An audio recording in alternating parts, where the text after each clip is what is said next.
الحمد للہ وکفا والصلاة والسلام علی عباده الذین اصطفى خصوصاً علی افضلہم وخاتم النبیین محمد الامین وعلی آلہ وصحبہ اجمعین اما بعد فاعوذ باللہ من الشیطان الرجیم بسم اللہ الرحمن الرحیم قل هو اللہ احد اللہ الصمد لم یلد ولم یولد ولم یکن لہ کفوا احد صدق اللہ العظیم رب اشرح لی صدری ویسر لی امری واحلل عقدۃ من لسانی یفقہوا قولی اللہم ربنا الہمنا رشدنا واعذنا من شرور انفسنا اللہم ارنا الحق حقا وارزقنا اتباعه وارنا الباطل باطلا وارزقنا اجتنابه اللہم ربنا آنس وحشتنا فی قبورنا وارحمنا بالقرآن العظیم اللہم اجعله لنا اماما ونورا وہدا ورحمہ اللہم ذکرنا منہ ما نسینا وعلمنا منہ ما جہلنا وارزقنا تلاوته آناء اللیل واطراف النہار واجعلہ لنا حجتا یا رب العالمین آمین۔ ہمارا آج کا درس بھی 3 ہفتوں کے بعد ہو رہا ہے، یعنی 2 ہفتے کے ناغے سے۔ البتہ اب ارادہ یہ ہے اللہ تعالیٰ پورا کرائے کہ بقیہ 2 صورتیں جو آج کے بعد رہ جائیں گی، آج ہم سورہ اخلاص پڑھ رہے ہیں، پھر معوذتین رہ جائیں گی، تو ارادہ پختہ یہ ہے کہ اب ناغہ نہ ہو، اور 1 نومبر کو جمعہ آ رہا ہے تو 2 نومبر کو ہم سورۃ الفلق اور پھر 9 نومبر کو سورۃ الناس کا مطالعہ کر کے یہ سلسلے وار درس قرآن جو اب اپنے اختتام کو پہنچ رہا ہے، تو اس موقع پر ایک خصوصی تقریب کا بھی انعقاد کریں، اس لیے کہ اب اس کے بعد پھر اثر نو شروع سے قرآن حکیم کے درس کے سلسلہ کا مجھے آغاز کرنا ہے، اور ارادہ یہ کیا ہے کہ آئندہ یہ درس ہفتے میں 2 مرتبہ، ہفتہ اور اتوار 2 دن تسلسل کے ساتھ، تاکہ پروگرس ہو سکے، اس لیے کہ یہ جو آخری منزل ہے ہماری سورہ حجرات کے بعد سے، اس کے دروس تو ریکارڈ ہو گئے ہیں، آڈیو میں بھی ویڈیو میں بھی، لیکن اس سے پہلے کے دروس شاذ ہی کہیں ہمارے پاس ریکارڈ میں ہے۔ اب جیسا جتنا بھی اللہ کو منظور ہوگا ابتدا سے، تو اس میں چاہتا ہوں کہ رفتار کچھ زیادہ ہو، تو ارادہ یہ کیا ہے کہ ہر ہفتے 2 درس ہوں تاکہ ہماری رفتار کچھ تیز ہو سکے۔ ایک نکتہ میں نے اس سے پہلے 2 مرتبہ بیان کیا ہے، آج 3ری مرتبہ دہرا رہا ہوں۔ میں سوچ رہا تھا کہ کیوں میں اتنی تکرار کر رہا ہوں، تو ایک تو خیال یہ ہوتا ہے کہ ہر درس میں کوئی ہو سکتا ہے چند ہی لوگ ہوں لیکن نئے ہوتے ہیں، لیکن ایک یہ بھی کہ اگر کسی خیال کی طرف اللہ تعالیٰ نے ذہن کو منتقل کیا ہو اور یہ احساس ہو کہ اس سے پہلے شاید یہ بات کسی گوشے کی جانب سے سامنے نہیں آئی ہے، تو انسان کو فطری طور پر اس سے ایک طبعی لگاؤ ہو جاتا ہے۔ اور وہ نکتہ یہ ہے کہ قرآن حکیم کی جو آخری 10 آیات ہیں، یہ ایک مکمل قرآن ہے ان منیچر، قرآن ان منیچر، ایک چھوٹا سا قرآن۔ اور یہ کیوں ہے؟ اس لیے کہ ظاہر بات ہے، وہ جو مصرع زبان پر آ رہا ہے کہ بزم میں اہل نظر بھی ہیں، تماشائی بھی، انسانوں میں عوام بھی ہوتے ہیں، خواص بھی ہوتے ہیں، سنجیدہ طالب علم بھی ہوتے ہیں، اور ایسے بھی ہوتے ہیں کہ جو علم سے یا کوئی طبعی مناسبت نہیں ہوتی یا اتنے مواقع انہیں نہیں ملتے، تو پورے قرآن کا پڑھنا، اس کا سمجھنا، یہ تو ظاہر بات ہے کہ سب لوگوں کا نصیب تو نہیں ہے۔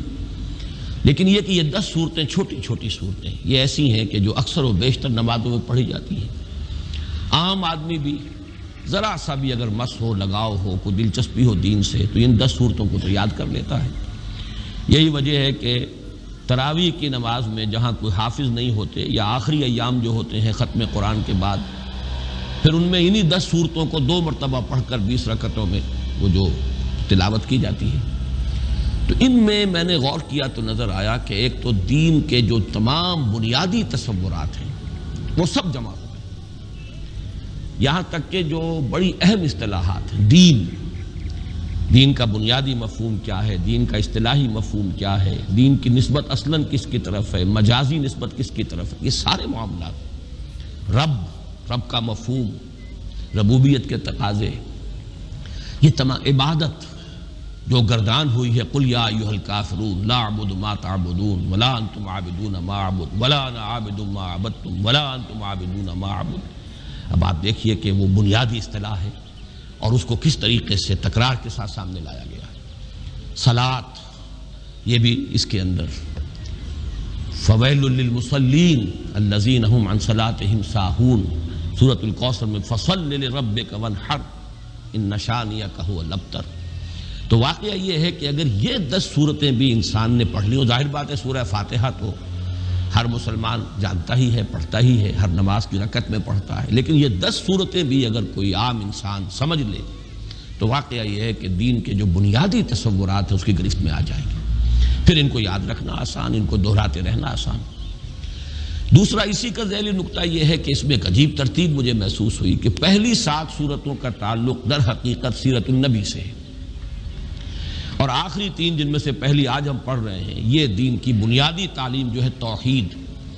عام طور پر سمجھا جاتا ہے کہ صرف سورہ اخلاص توحید کی صورت ہے، اصل میں معوذتین بھی توحید ہی کی صورتیں ہیں، یہ میں بعد میں بیان کروں گا، اس لیے کہ در حقیقت سورہ اخلاص کی جو دوسری آیت ہے، اللہ الصمد، اللہ ہی وہ ذات ہے جس کی پناہ طلب کی جا سکتی ہے، جس کی طرف رجوع کیا جا سکتا ہے، جس کی پشت پناہی جو ہے چاہی جا سکتی ہے۔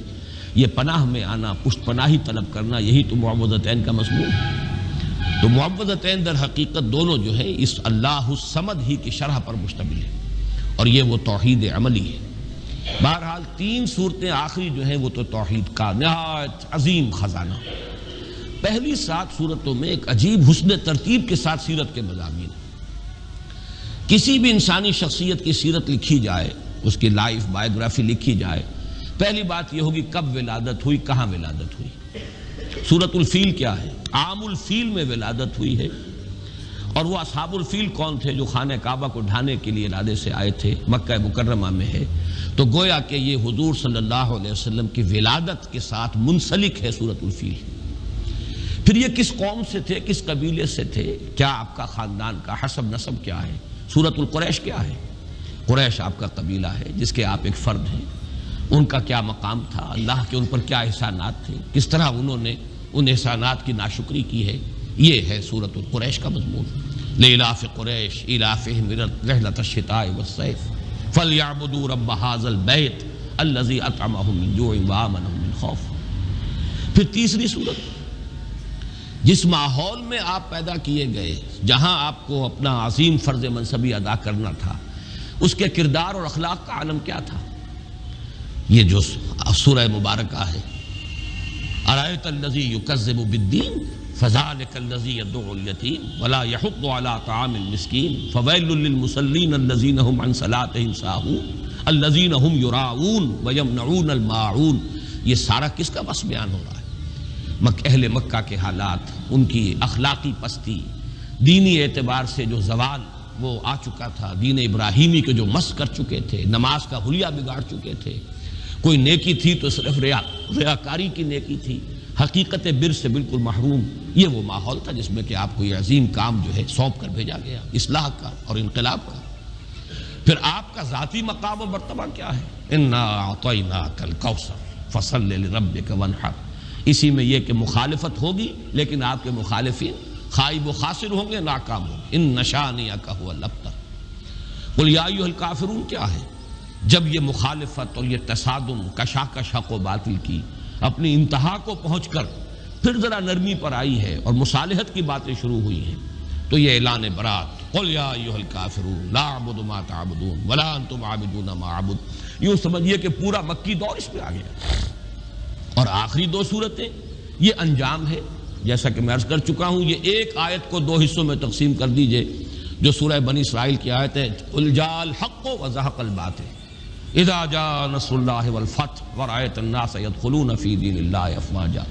اس میں حضور صلی اللہ علیہ وسلم کی حیات طیبہ کے آخری دور کا نقشہ آ گیا، اور یہ کہ جو آپ کے سب سے کٹر دشمن تھے، سب سے زیادہ معاند ابو لہب اور اس کی بیوی، عورتوں میں سر فہرست ام جمیل، اور مردوں میں سب سے زیادہ یوں جس کے لیے میں نے وہ بڑے ثقیل الفاظ بھی آپ کو سنائے تھے، جو کہ یوں سمجھیے کہ نکما ترین انسان جو ہو سکتا ہے، پست ترین اخلاق کا اور سخت ترین مخالف اور قریب ترین عزیز، یہ سارے ترین جمع کیجئے تو وہ ایک شخص بنتا ہے ابو لہب، لیکن اس کے ہاتھ ٹوٹ گئے، وہ برباد ہو گیا، وہ تباہ ہو گیا۔ یہ در حقیقت ان چاروں کو جمع کیا جائے، یہ جو دونوں میں نے آپ کو صورتیں بیان کی ہیں، تو یہ ہے در حقیقت نبی اکرم صلی اللہ علیہ وسلم کے مشن کا وہ آخری وقت کہ آپ کا وہ مشن مکمل ہوا۔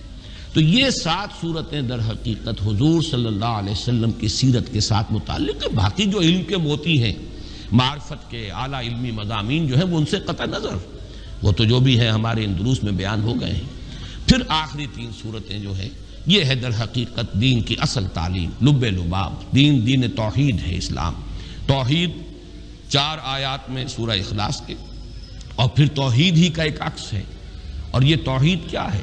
توحید فی التعوذ، تعوذ پناہ صرف ایک کی طلب کی جائے۔ جیسے آپ کو معلوم ہے کہ توحید ہی کا تقاضا ہے توکل، توحید فی التوکل، بھروسہ سوائے اس کے اور کسی پر نہ ہو، اللہ تتخذوا من دونی وکیلا۔ اسی طرح یہ توحید تعوذ میں کس سے پناہ طلب کرو گے؟ استعاذہ، کون تمہیں پناہ دینے کی قدرت رکھتا ہے؟ قل اعوذ برب الفلق، قل اعوذ برب الناس۔ تو یہ چند نکات ہیں کہ جن کی طرف ذہن منتقل ہوا، اور میں نے چاہا کہ آج پھر آپ کے سامنے ہی بیان کر دوں۔ ایک دوسرا اہم مضمون جو میں بیان کرتا چلا آ رہا ہوں وہ یہ ہے کہ ان 10 صورتوں کے اندر ترتیب یہ ہے کہ پہلی 4 صورتیں تو نمایاں طور پر جوڑوں کی شکل میں ہیں۔ سورۃ الفیل، سورۃ القریش، یوں سمجھیے ایک ہی مضمون ہے، ایک ہی تصویر کے 2 رخ ہیں۔ پھر اسی طریقے سے اس سے اگلی صورت جو ہے وہ ارایت الذی یکذب بالدین، سورہ معون اور سورہ کوثر، یہ بھی ایک ہی تصویر کے 2 رخ ہیں۔ ایک کردار وہ ہے جن سے سابقہ ہے محمد الرسول اللہ صلی اللہ علیہ وسلم کو، ایک مقام و مرتبہ ہے محمد الرسول اللہ کا، یہ بھی ایک ہی مضمون ہے، جوڑا ہے۔ البتہ پھر سورہ کافرون ایک منفرد مزاج کی صورت ہے۔ اگلی 2 صورتیں نمایاں طور پر جوڑے کی شکل میں ہیں، جاء الحق وزهق الباطل، یہ در حقیقت ایک ہی تصویر کے 2 رخ ہیں۔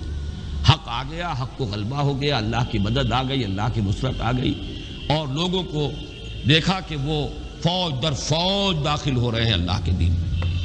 اور اسی بات کو تبت یدا ابی لہب وتب، انجام جو ہے حق آیا ہے تو باطل گیا ہے، روشنی آئی ہے تو ظاہر بات ہے کہ اندھیرا بھاگ گیا ہے، وہ ہے تبت یدا ابی لہب۔ تو یہ دونوں صورتیں ایک جوڑے کی شکل میں ہیں، لیکن سورہ کافرون یہاں منفرد مزاج کی حامل ہے۔ اسی طرح سورہ اخلاص یہ انتہائی منفرد ہے، یہ تو گویا کہ توحید کے مضمون پر مشتمل ہونے کے اعتبار سے بھی گویا کہ تقاضا بھی یہ تھا کہ یہ منفرد ہی ہو، اس کا جوڑا کوئی نہ ہو۔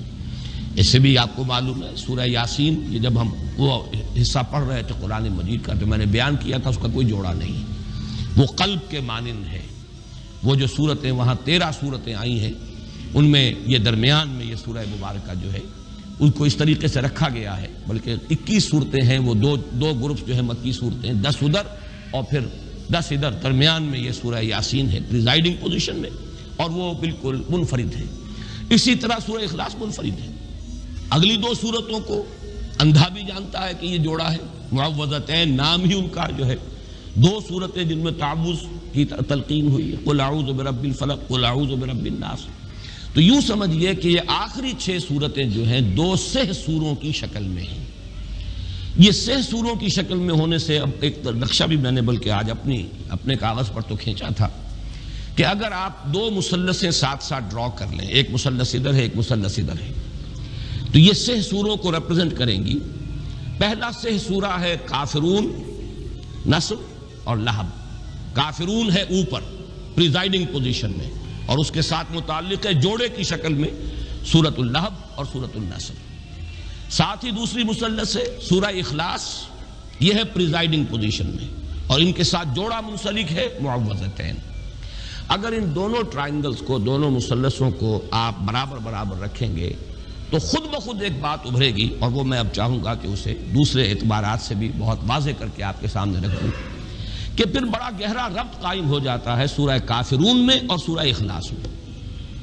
یہ دونوں پریزائڈنگ پوزیشن میں ہیں، ان 2 سوروں میں، 2 سہ سوروں میں، دونوں ٹاپ کے اوپر ہیں، ادھر سورہ کافرون ہے، ادھر سورہ اخلاص ہے۔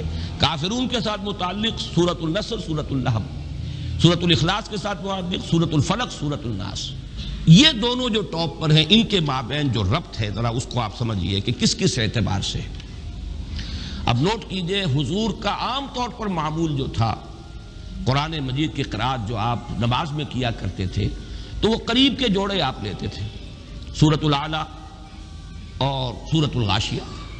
حالانکہ سورہ غاشیہ بڑی ہے تعداد آیات کے اعتبار سے، لیکن یہ کہ جمعے کی نماز میں اور عیدین کی نمازوں میں چونکہ دونوں میں فذکر تذکیر کا حکم ہے، ان دونوں صورتوں کو جمع کرتے تھے، یا پھر سورہ جمعہ، سورہ منافقون، یہ آپ جمع کرتے تھے۔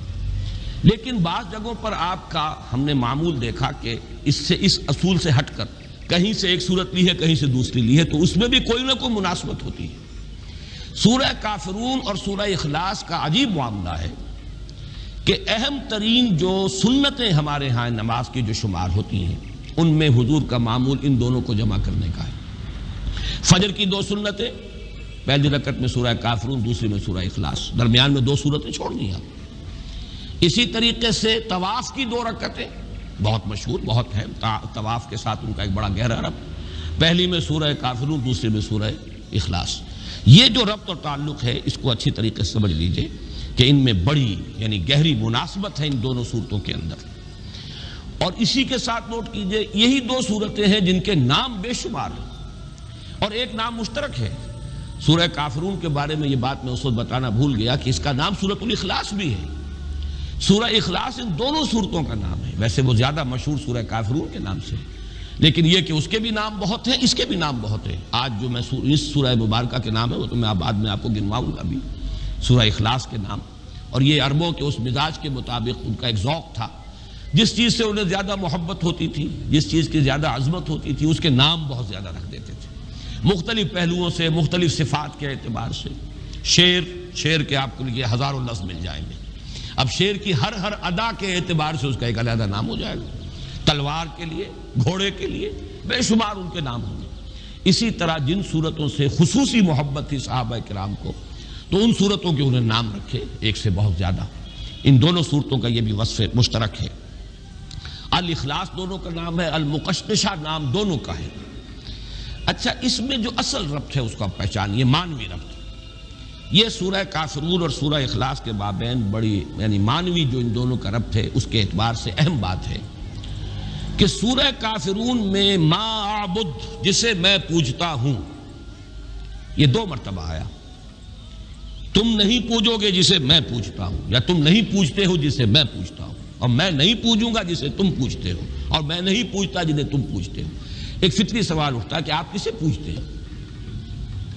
وہ کون ہے؟ اس کی صفات کیا ہے؟ اس کی شان کیا ہے؟ جیسے کہ روایات میں بھی الفاظ آتے ہیں کہ حضور سے پوچھا گیا صف لنا ربک، صفت بیان کیجئے نا ذرا، آپ کس کو پوچھتے ہیں؟ اسی طرح کہا گیا انصب لنا ربک، اپنے رب کا نسب نامہ ذرا بیان تو کریں، کس کو پوچھتے ہیں آپ؟ اس کے پیچھے جو اصل مسئلہ ہے وہ سمجھ لیجئے کہ جہاں تک لفظ اللہ ہے وہ تو مشترک ہے، وہ بھی اللہ کو پوچھتے تھے۔ یہ تو نہیں تھا کہ وہ اللہ کو نہیں مانتے تھے، اللہ کو مانتے تھے، اللہ کو پوچھتے تھے، اللہ سے دعائیں کرتے تھے، اللہم اللہم پکارتے تھے اللہ کو۔ تو کیسے کہتے ہیں حضور کہ میں جسے میں پوچھتا ہوں تم نہیں پوچھتے؟ مطلب کیا ہوا اس کا کہ نام مشترک ہے، تم نے اس کے صفات کچھ اور بنا لیے، تم نے اس کے ساتھ کچھ ایسی چیزیں شامل کر دی ہیں، وہ تمہارے اپنا ذہن کا تراشیدہ اللہ ہے، وہ اللہ نہیں ہے جس سے میں پوچھتا ہوں۔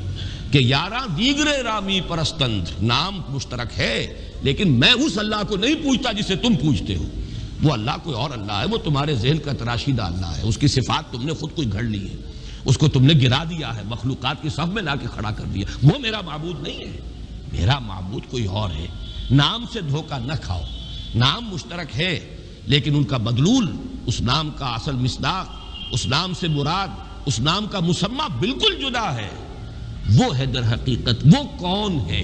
اس کا جواب ہے قل هو اللہ احد اللہ الصمد لم یلد ولم یولد ولم یکن له کفوا احد۔ تو معلوم یہ ہوا کہ چاہے نام مشترک تھا، قرآن مجید میں بارہا اس درس کے دوران میں نے آپ کو سنایا ہے کہ قرآن میں آتا ہے، ان سے پوچھئے آسمان زمین کس نے پیدا کیے؟ کہیں گے اللہ نے پیدا کی۔ من خلق السماوات والارض قل اللہ۔ یقول، وہ کہیں گے اللہ، لیکن یہ کہ یہ اللہ کے ساتھ انہوں نے جو اور تصورات شامل کر لیے ہیں، اب وہ اللہ نہیں رہا ہے جس کو میں پوچھتا ہوں۔ نام کا اشتراک ضرور ہے میرے اور تمہارے مابین، باقی یہ کہ اس اللہ کی شان بالکل جدا ہے اس معبود سے کہ جس کو تم پوج رہے ہو۔ اور وہ معبود کون ہے؟ وہ یہ ہے کہ جو اس سورہ مبارکہ میں بیان ہو رہا ہے، جس کی صفات کا، جس کی شانوں کا تذکرہ یہاں کیا جا رہا ہے۔ اب جیسا کہ میں نے عرض کیا تھا کہ سورہ اخلاص کے نام ویسے امام رازی نے تو 20 نام گنوا دیے ہیں، لیکن میں جلدی سے آپ کو اس کے چونکہ مختلف مضامین کے اعتبار سے اس کی جو صفات ہیں اس کے پہلوؤں سے نام رکھ دیے گئے۔ سورۃ التفرید، فرد کر دینے والی سورت، یعنی اللہ تعالیٰ کی ذات کو علیحدہ کر دینے والی، بالکل ایک فرد کی حیثیت سے کہ کسی اور کے ساتھ کوئی اشتباہ نہ ہو۔ سورۃ التجرید، مجرد کر دینے والی، تمام وہ صفات جو ہیں کہ جن کے ساتھ متصف کر دیا گیا ہے دوسرے الہہ کو، ان سب سے علیحدہ کر دینے والی۔ سورۃ التوحید، سورۃ النجات، سورۃ الولایہ، سورۃ النسبہ، سورۃ المعرفہ، سورۃ الجمال، سورۃ المقشقشہ، سورۃ الصمد۔ یہ بھی نوٹ کیجئے، پورے قرآن حکیم میں چونکہ صرف یہی سورہ مبارکہ ہے جس میں الصمد کا لفظ آیا ہے، بلکہ نہ اس مادے سے کہیں کوئی لفظ آیا ہے، نہ کوئی نکرہ، نہ کوئی معرفہ، نہ کوئی اس سے مشتق، بلکہ اس مادے سے بس یہی ایک لفظ آیا ہے جو سورہ مبارکہ میں الصمد۔ تو سورۃ الصمد، سورۃ الاساس، یہ مختلف نام ہیں، اور جیسا کہ میں عرض کر چکا ہوں یہ ہے اصل میں اس بنیاد پر کہ عربوں کا مزاج تھا، یہ در حقیقت ان کے بہت ہی زیادہ یعنی قادر الکلام ہونے کا ایک مظہر ہے، ان کے اندر جو فصاحت و بلاغت کا ایک خاص ذوق تھا کہ اب ایک ہی شخص ہے فرض کیجئے، لیکن اس کے بہت سے اس کی صفات ہوں گی، اس کی شانیں، اس کی ادائیں، تو ہر ادا کے حوالے سے اس کا ایک علیحدہ نام، اس صفت کے حوالے سے اس کا نام، جیسے کہ آپ کو معلوم ہے خود اللہ تعالیٰ کے نام تمام کے تمام صفات ہی ہیں، اللہ کی ہر صفت کے ساتھ الف لام جوڑ دیجئے تو وہ اللہ تعالیٰ کا نام بن جاتا ہے۔ تو اس اعتبار سے جن چیزوں سے محبت زیادہ ہوتی تھی، جس سے عقیدت ہو یا جس سے کی عظمت کا کوئی دل میں نقش قائم ہو، اس کے لیے وہ بہت سے نام رکھ دیتے تھے۔ ایک یہ کہ اس سورہ کا زمانہ نزول کیا ہے، یہ بھی ایک اہم مضمون ہے۔ یہ سورہ مبارکہ ان چند صورتوں میں سے ہے جن کے بارے میں بالآخر یہ کہا گیا کہ یہ 2 مرتبہ نازل ہوئی، اس لیے کہ بہت سی روایات ہیں جو اس طرح دلالت کرتی ہیں کہ یہ مکی صورت ہے، اس لیے کہ مشرکین مکہ نے سوال کیا تھا کہ صف لنا ربک یا انصب لنا ربک، ذرا بیان کیجئے کیا آپ کس کو پوجتے ہیں؟ آپ کہتے ہیں کہ میں نہیں پوجتا اسے جنہیں تم پوجتے ہو، اور تم نہیں پوجتے اسے جسے میں پوجتا ہوں، تو آپ کسے پوجتے ہیں؟ ہمیں ذرا بیان کیجئے اس کی شان کیا ہے، اس کی صفات کیا ہے۔ تو اس اعتبار سے مکے میں ہی یہ سورہ مبارکہ نازل ہوئی، بہت سی اس کی جو ہے وہ روایات موجود ہیں۔ بعض روایات یہ کہ یہود نے سوال کیا تھا کہ آپ اللہ کی توحید کا اور اللہ کو پر ایمان لانے کی جو دعوت دے رہے ہیں تو کیا صفات ہیں اس کی، تو یہ سورہ مبارکہ نازل ہوئی۔ تو یہ مختلف روایات ہیں، اور اس پر میں سمجھتا ہوں کہ حق ادا کر دیا ہے مولانا مودودی مرحوم نے تفہیم القرآن میں، اس کا جو اب ہر سورت کا وہ ایک مقدمہ لکھتے ہیں، تو تمام روایات جمع کر دی ہیں، اور پھر ایک بہت ہی اہم اور بہت فیصلہ کن قول فیصل جو ہے انہوں نے لکھا ہے، بہت جامع، اور اس سے ثابت یہی ہے، اکثر لوگوں کی رائے بھی یہی ہے، لیکن اس کو بیان کرنے کا اسلوب وہاں پر بہت عمدہ ہے مولانا مودودی مرحوم کا، اور وہ یہ کہ یہ ہے مکی، لیکن چونکہ جب بھی حضور سے پوچھا گیا اللہ کے بارے میں تو حضور نے یہی صورت پڑھ دی، تو مغالطہ ہو گیا لوگوں کو، شاید یہ بھی نازل ہوئی ہے، اور یہ میں پہلے بھی بیان کر چکا ہوں، جیسے وہ مشہور واقعہ جو حضرت عمر رضی اللہ تعالیٰ عنہ کا حضور کے انتقال کے بعد جو جذباتی ایک کیفیت ہو گئی تھی، اور آپ نے تلوار کھینچ لی تھی اور فرمایا تھا کہ جو کہے گا کہ محمد کا انتقال ہو گیا اسے قتل کر دوں گا، تو یہ خاص جذباتی کیفیت تھی، ایک جذب کا عالم تھا۔ تو اس وقت حضرت ابو بکر رضی اللہ تعالیٰ عنہ نے جب کھڑے ہو کر خطبہ دیا ہے، من کان یعبد محمدا فإن محمدا قد مات ومن کان یعبد اللہ فإن اللہ حی لا یموت، اور پھر آیت پڑھی وما محمد الا رسول قد خلت من قبلہ الرسل افإن مات او قتل انقلبتم علی اعقابکم۔ تو حضرت عمر اپنا یہ تاثر بیان کرتے ہیں کہ مجھے محسوس ہوا جیسے یہ آیت مبارکہ ابھی نازل ہوئی۔ اب ظاہر بات ہے حضرت عمر کا معاملہ تو اور ہے، وہ تو قرآن کے جاننے والے اور قرآن کے عالم تھے، انہیں معلوم تھا یہ آیت کب نازل ہوئی ہے، لہذا انہوں نے تو الفاظ یہ کہ گویا کہ ابھی نازل ہوئی ہے، یعنی اس وقت کا تاثر اتنا گہرا ہوا اس آیت کے پڑھنے کا، جو حضرت ابوبکر نے جب اس کا حوالہ دیا تو تاثر اتنا گہرا تھا خود حضرت عمر کے دل پر کہ آپ فرماتے ہیں کہ میں نے محسوس کیا کہ گویا یہ آیت ابھی نازل ہوئی۔ لیکن عام لوگوں کا تصور، ظاہر بات ہے کہ ہر شخص کو قرآن کا اتنا جاننے والا نہیں تھا۔ کتنے لوگ تھے کہ جن کے پاس قرآن مجید پورا موجود بھی نہیں تھا، مصحف کہاں تھے؟ یہ مصحف کی شکل میں تو حضرت ابوبکر کے زمانے میں جمع کیا گیا، ورنہ باقاعدہ ما بین الدفتین کتابی شکل میں حضور کے زمانے میں قرآن تھا ہی نہیں۔ تو ایسے مواقع پر جب بھی کسی نے کوئی سوال کیا اللہ تعالیٰ کی ذات و صفات کے بارے میں اور حضور نے یہ صورت پڑھ دی، تو کسی شخص کو کہ جو اس مجمع میں موجود ہو یہ گمان ہو سکتا ہے کہ یہ صورت ابھی نازل ہوئی ہے، اس سوال کے جواب میں نازل ہوئی ہے۔ اور اس اعتبار سے یہ رائے بھی بن گئی کہ یہ گویا کہ مدنی صورت ہے، لیکن یہ کہ مضامین کو دیکھیے، اس کا اسلوب دیکھیے، اس کا سٹائل دیکھیے، سب کے سب قطعی ثبوت ہے یہ شے کہ یہ سورہ مبارکہ صرف مکی نہیں، مکی دور کے بھی بالکل ابتدائی زمانے سے متعلق ہے۔ اس کے لیے بھی جو ایک برہان قاطع دی ہے مولانا مودودی نے، وہ بہت ہی کنونسنگ ہے، اس لیے کہ اس میں جو لفظ احد آیا ہے، یہ بعد میں اس کی مزید جو تشریح کروں گا تو وہ بات سامنے آ جائے گی، سوائے اللہ کی ذات کے یہ لفظ صفت کے اعتبار سے کسی اور کے لیے مستعمل نہیں، نہ اس سے پہلے اس کا استعمال تھا، یہ صرف نازل ہوا قرآن مجید میں اللہ کی ذات کے لیے صفت کے طور پر۔ اس اعتبار سے غور کیجئے تو جب حضرت بلال کے واقعات آتے ہیں رضی اللہ تعالیٰ عنہ، جب امیہ ابن خلف جو ان کا آقا تھا، جب انہیں سخت سزائیں دیتا تھا اور جب تپتی ہوئی زمین پر لٹا کر اور ایک بھاری پتھر سینے پر بھی رکھ دیتا تھا اور اوپر سے آگ برسا رہا ہوتا تھا مکے کا سورج، اس وقت بھی ان کی زبان سے لفظ نکلتا تھا احد احد احد احد احد احد، وہ کسی درجے میں بھی کمپرومائز کرنے کے لیے تیار نہیں۔ تو یہ احد اس وقت جو ان کی زبان سے نکل رہا ہے، یہ قطعی ثبوت ہے اس کا کہ یہ سورہ مبارکہ اس وقت نازل ہو چکی تھی، اور اسی کے حوالے سے قل هو اللہ احد اللہ الصمد، تو یہ احد کا لفظ جو ہے یہ تو بڑی قطعی میں سمجھتا ہوں کہ دلیل ہے اس بات کی کہ حضرت بلال، یہ سن 4 یا 5 کا واقعہ، یہ تعذیب المسلمین کا آغاز سن 4 میں ہوا ہے، سن 5 میں وہ اپنے عروج کو پہنچ گیا، پرسیکیوشن مسلمانوں کی، اور ان میں ظاہر بات ہے کہ سب سے زیادہ جو بھی اس کا نشانہ بنے اس تشدد کا، وہ غلاموں کے طبقے سے جو لوگ ایمان لائے تھے، تو یہ وہ دور ہے۔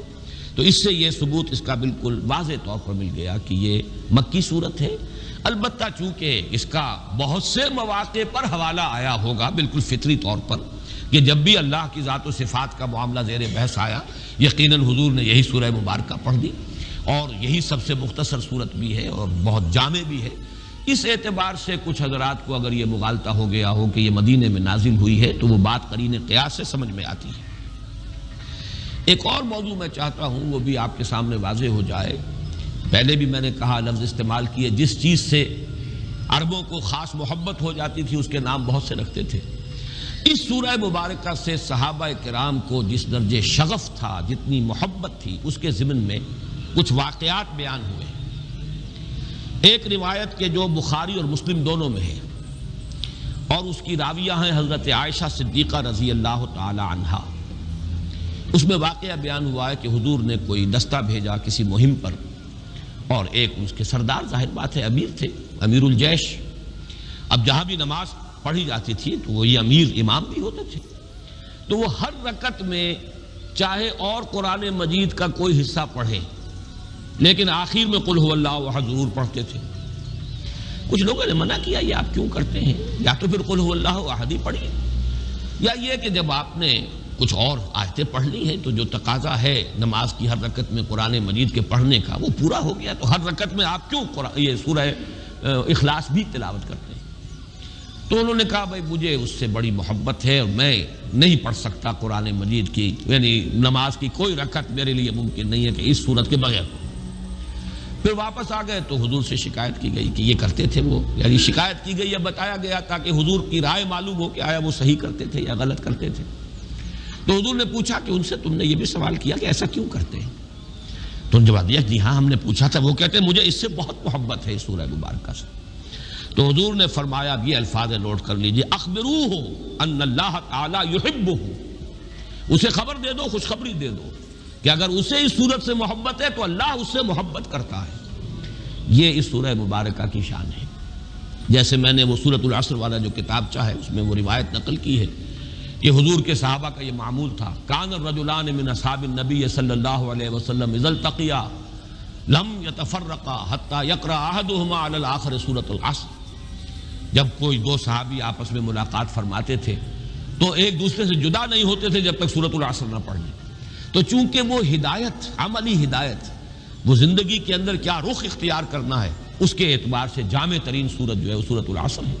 تو اس کا تذکرہ، اس کی یاد، اس کی تذکیر، اس کو ذہن میں مستحضر رکھنا، اس کو ایک دوسرے کو یاد دلاتے رہنا، یہ ان کا مزاج تھا۔ اسی طرح یہ سورہ مبارکہ اللہ تعالیٰ کی توحید پر جس قدر جامع ہے، اس کے حوالے سے صحابہ کا اسی طرح کا واقعہ جو ہے بخاری میں ایک اور روایت ہے حضرت انس سے رضی اللہ تعالیٰ عنہ، یہ ذرا اس سے برعکس معاملہ ہے۔ یعنی وہ تو یہ کرتے تھے صحابی کہ ہر رکعت میں جو حصہ پڑھا قرآن مجید کا، اس کے بعد سورہ اخلاص پر اس رکعت کو ختم کیا۔ یہ مسجد قباء میں ایک امام مقرر کیے گئے، انصار کا قبیلہ تھا یہ جو آباد تھے قباء کی بستی میں، تو وہاں جو جن صاحب کو امامت کے جو فرائض سر انجام دیتے تھے مسجد قباء میں، ان کا طرز عمل یہ تھا کہ ہر رکعت میں پہلے سورہ اخلاص پھر کوئی اور مقام۔ یہ گویا کہ بات تو وہی ہوئی، لیکن یہ ان سے بھی آگے تھے اس معاملے میں کہ ہر رکعت میں پہلے سورہ اخلاص اور اس کے بعد کوئی اور آیات۔ ان سے بھی یہی معاملہ ہوا، ان سے بھی کہا گیا آپ ایسا کیوں کرتے ہیں، اور پھر یہ کہ ان کی بھی بات پہنچائی گئی حضور تک۔ حضور نے بلایا، کیوں کرتے ہو ایسا؟ ان کا حضور مجھے اس صورت سے بہت محبت ہے۔ آپ نے فرمایا حبک ایہا ادخلک الجنہ، تیری جو محبت اس صورت سے ہے وہ تجھے جنت میں پہنچا دے گی، بلکہ الفاظ تو یہ اس نے تجھے جنت میں داخل کر دیا، ادخلک الجنہ، داخل کر دیا اس نے تجھے جنت میں، اس محبت نے کہ جو تجھے اس سورہ مبارکہ سے۔ تو یہ اس سورہ مبارکہ کے ساتھ صحابہ کرام ان کا ایک خصوصی شغف اور ان کی ایک انتہائی جو ایک قلبی محبت کا معاملہ ہے، اس کے لیے یہ واقعہ ذہن میں رکھیے۔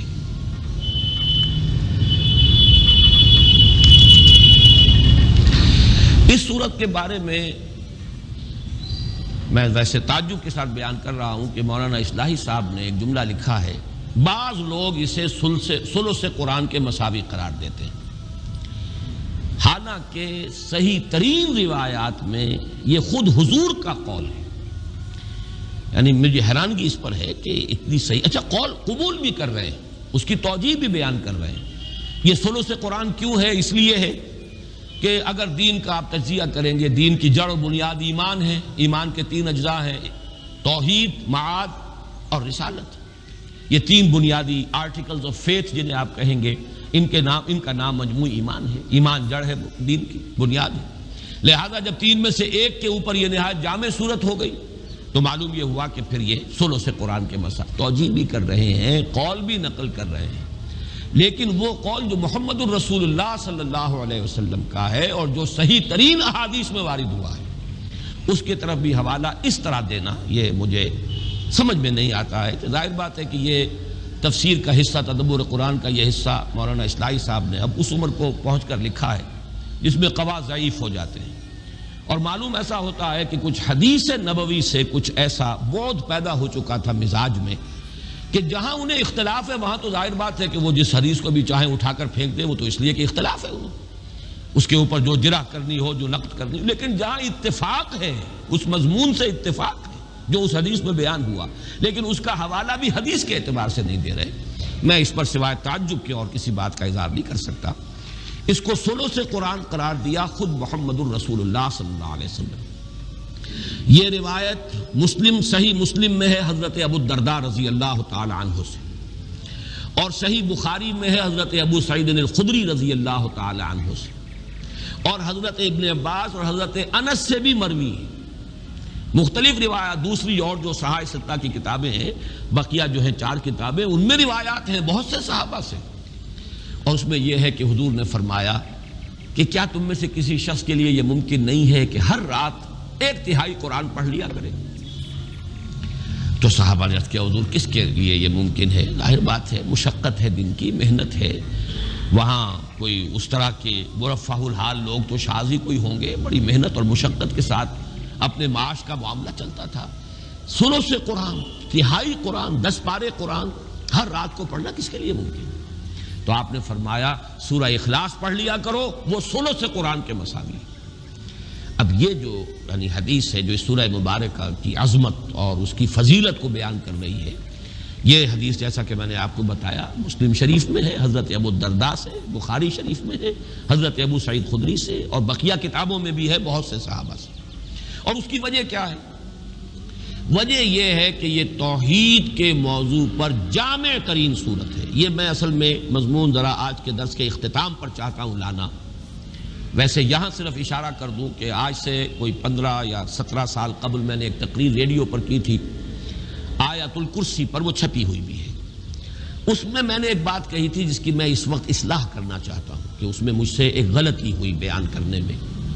وہ غلطی یہ ہوئی کہ میں نے یہ قرار دیا، وہاں تقابل کیا کہ آیت الکرسی توحید فی الصفات پر جامع ترین آیت ہے، اور حضور کے چونکہ الفاظ ہیں کہ قرآن مجید کی آیات کی سردار آیت الکرسی ہے، تمام آیات قرآنیہ میں سب سے زیادہ افضل اور سردار تمام آیات کی آیت الکرسی ہے۔ کیوں ہے؟ توحید پر ہے، لیکن توحید اس میں اس وقت مجھے یہ محسوس ہوا کہ زیادہ اس میں توحید صفات کا بیان ہے، اور وہاں میں نے یہ جملہ لکھا ہے کہ جب کہ سورہ اخلاص یہ تمام سورتوں کی یہ سردار ہے، آیت الکرسی تمام آیتوں کی سردار ہے، اور سورۃ الاخلاص یہ تمام سورتوں کی سردار ہے، اور یہ توحید فی الذات پر نہایت جامع ہے۔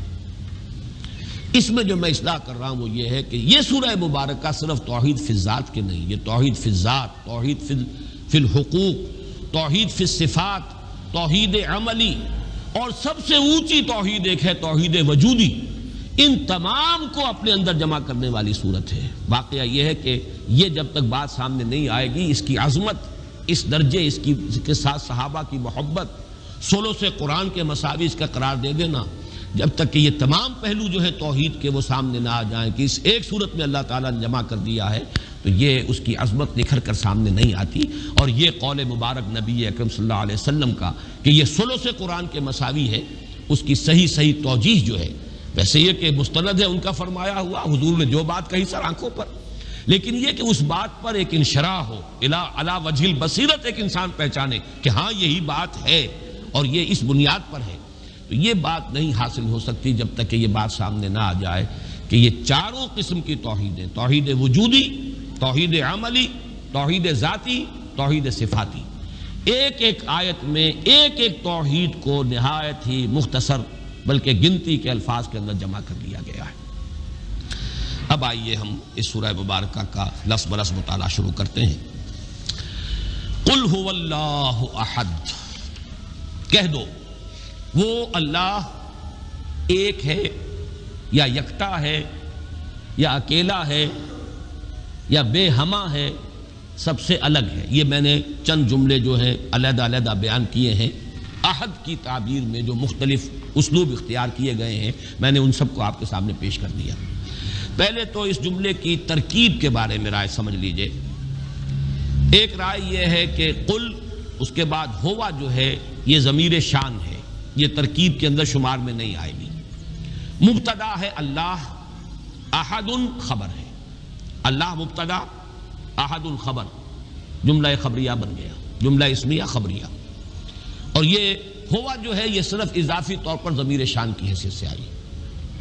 ایک رائے یہ کہ نہیں، ہوا مبتدا ہے، اللہ اس کی خبر اول ہے، وہ اللہ ہے، اکیلا ہے، گویا کہ دو خبریں ہیں، خبر اول اللہ اور خبر دوم احد، یا خبر اللہ اور اس کا بدل احد۔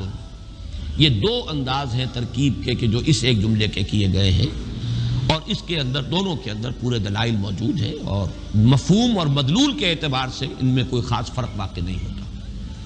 جیسا کہ میں بیان کر چکا ہوں، اس کی تقریب کیا ہوئی؟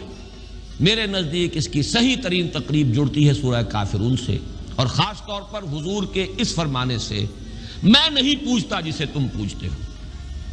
تو پھر کسے پوچھتے ہیں آپ؟ من ہوا، کس کو آپ پوچھتے ہیں؟ اگر اللہ ہم بھی پوچھتے ہیں، لیکن یہ کہ وہ اللہ کوئی اور اللہ ہے جسے میں پوچھتا ہوں، جسے تم پوچھتے ہو وہ اللہ، تمہارا نام تم نے جو رکھ لیا ہے، یہ تمہارے اپنے ذہن کا تراشیدہ کوئی خدا ہے، اللہ ہے۔ می تراشت فکر ما ہر دم خدا وندے جگر، رست از یک بند تا افتاد در بندے دیگر. اس اللہ کو میں نہیں پوچھتا، میں جسے پوچھتا ہوں وہ اللہ ہے جو اکیلا ہے. اس کے ساتھ ہی اب میں چاہتا ہوں کہ چونکہ اب ہم اختتام پر پہنچ رہے ہیں اور غالباً اب اگلی دو صورتوں میں لفظ اللہ نہیں آ رہا، اعوذ برب الفلق، اعوذ برب الناس، ملک الناس، الہ الناس، الہ کا لفظ تو آئے گا، اب اللہ کا لفظ نہیں آئے گا. یہ آخری آیت ہے قرآن مجید کی جس میں اللہ کا یہ اسم مبارک آ رہا ہے. اس کے بارے میں چند باتیں جو ہے وہ نوٹ کر لیجئے. اللہ، دو رائے ہیں اس کے بارے میں. ایک رائے جو زیادہ صوفیانہ مذاق رکھنے والوں کی رائے ہے، وہ یہ ہے کہ یہ اسم جامد ہے، مشتق نہیں ہے، کسی اور مادے سے نکلا نہیں ہے، اسم جامد ہے. اور اسم ذات ہے اللہ کا.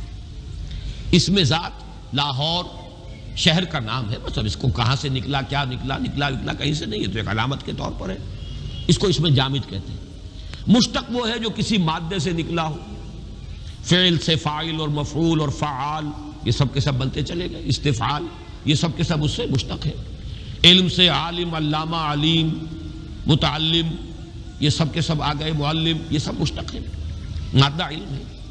لیکن ایک رائے جو زیادہ تر صوفیانہ مزاج رکھنے والے لوگوں کی ہے وہ یہ ہے کہ یہ اسم جامد ہے، کسی سے نہیں بنا، کوئی اس کا مادہ نہیں، اور یہ اسم ذات ہے. یہ خاص طور پر میں اس لیے کہہ رہا ہوں کہ صوفیہ کے بعض حلقوں میں اللہ کے لفظ کے ساتھ بالکل وہی معاملہ کیا جاتا ہے جو لفظ اوم کے ساتھ ہندوؤں میں کیا جاتا ہے. اوم کاغذ پر لکھ کر پھر اس پر نگاہ جماتے ہیں، توجہ کرتے ہیں، ارتکاز کرتے ہیں. یہ ایک سائیکولوجیکل ایکسرسائز، ایک نفسیاتی ریاضت اور مشقت ہے. ظاہر بات ہے اس کے کچھ نہ کچھ اثرات تو ہوتے ہیں. طبیعت کے اندر اس طرح توجہ کا اگر ارتکاز کیا جائے گا کسی چیز پر، اس سے کچھ اس کے اثرات اور نتائج پیدا ہوتے ہیں. تو وہ چیزیں جو اوم کے کلمے کے ساتھ ہیں ہندوؤں میں، وہی اللہ کو لکھ کر اور اسی طریقے سے اس کا نقش بنا کر پھر اس کے اوپر نگاہوں کا جمانا، توجہ کا ارتکاز، اور یہ سارے معاملے وہاں ہو رہے ہیں. اور اسی لیے وہ کہتے ہیں یہ بس اللہ کا اسم ذات ہے. یہ اس کے معنی کو چھوڑ دو، اس کا مفہوم یہ کہاں سے نکلا ہے، کہاں سے بنا ہے، اس سے کوئی تعلق نہیں. مجھے اس رائے سے اختلاف ہے. مولانا اصلاحی صاحب نے بھی، آج میں نے دیکھا پھر جب انہوں نے تفسیر تدبر قرآن شروع کی تو انہوں نے آیت بسم اللہ میں لفظ اللہ پر بحث کی، اگرچہ بہت مختصر بحث کی ہے، اس کا حق ادا نہیں کیا جیسا کہ کیا جانا چاہیے تھا. لیکن یہ رائے ظاہر کی ہے کہ یہ مشتق ہے، الہ پر الف لام داخل کر کے اللہ بنا ہے، مادہ اس کا الف لام ہے. یہ گویا کہ وہ جو صوفیانہ مزاج کی بات ہے گویا کہ اس کی نفی کی، چاہے اس کا تذکرہ انہوں نے نہیں کیا. لیکن میں حیران ہوا ہوں کہ یہاں سورہ اخلاص پر آ کر انہوں نے یہ لکھ دیا ہے روا روی میں یہ اسم ذات ہے اللہ کا. حالانکہ اسم ذات قرار دینا اس کے تقاضے بالکل کچھ اور ہیں. وہ تو پھر اسم جامد ہے اور یہ صوفیاء کا مسلک و مشرب ہے. جبکہ نحویین کا سب کا تقریباً اتفاق ہے اس بات پر جو مولانا اصلاحی نے آیت بسم اللہ میں لفظ اللہ کی بحث میں لکھی ہے، اسی سے مجھے اتفاق ہے. پہلے بھی تھا، آج بھی ہے، کہ یہ بھی اللہ کا ایک صفاتی نام ہے.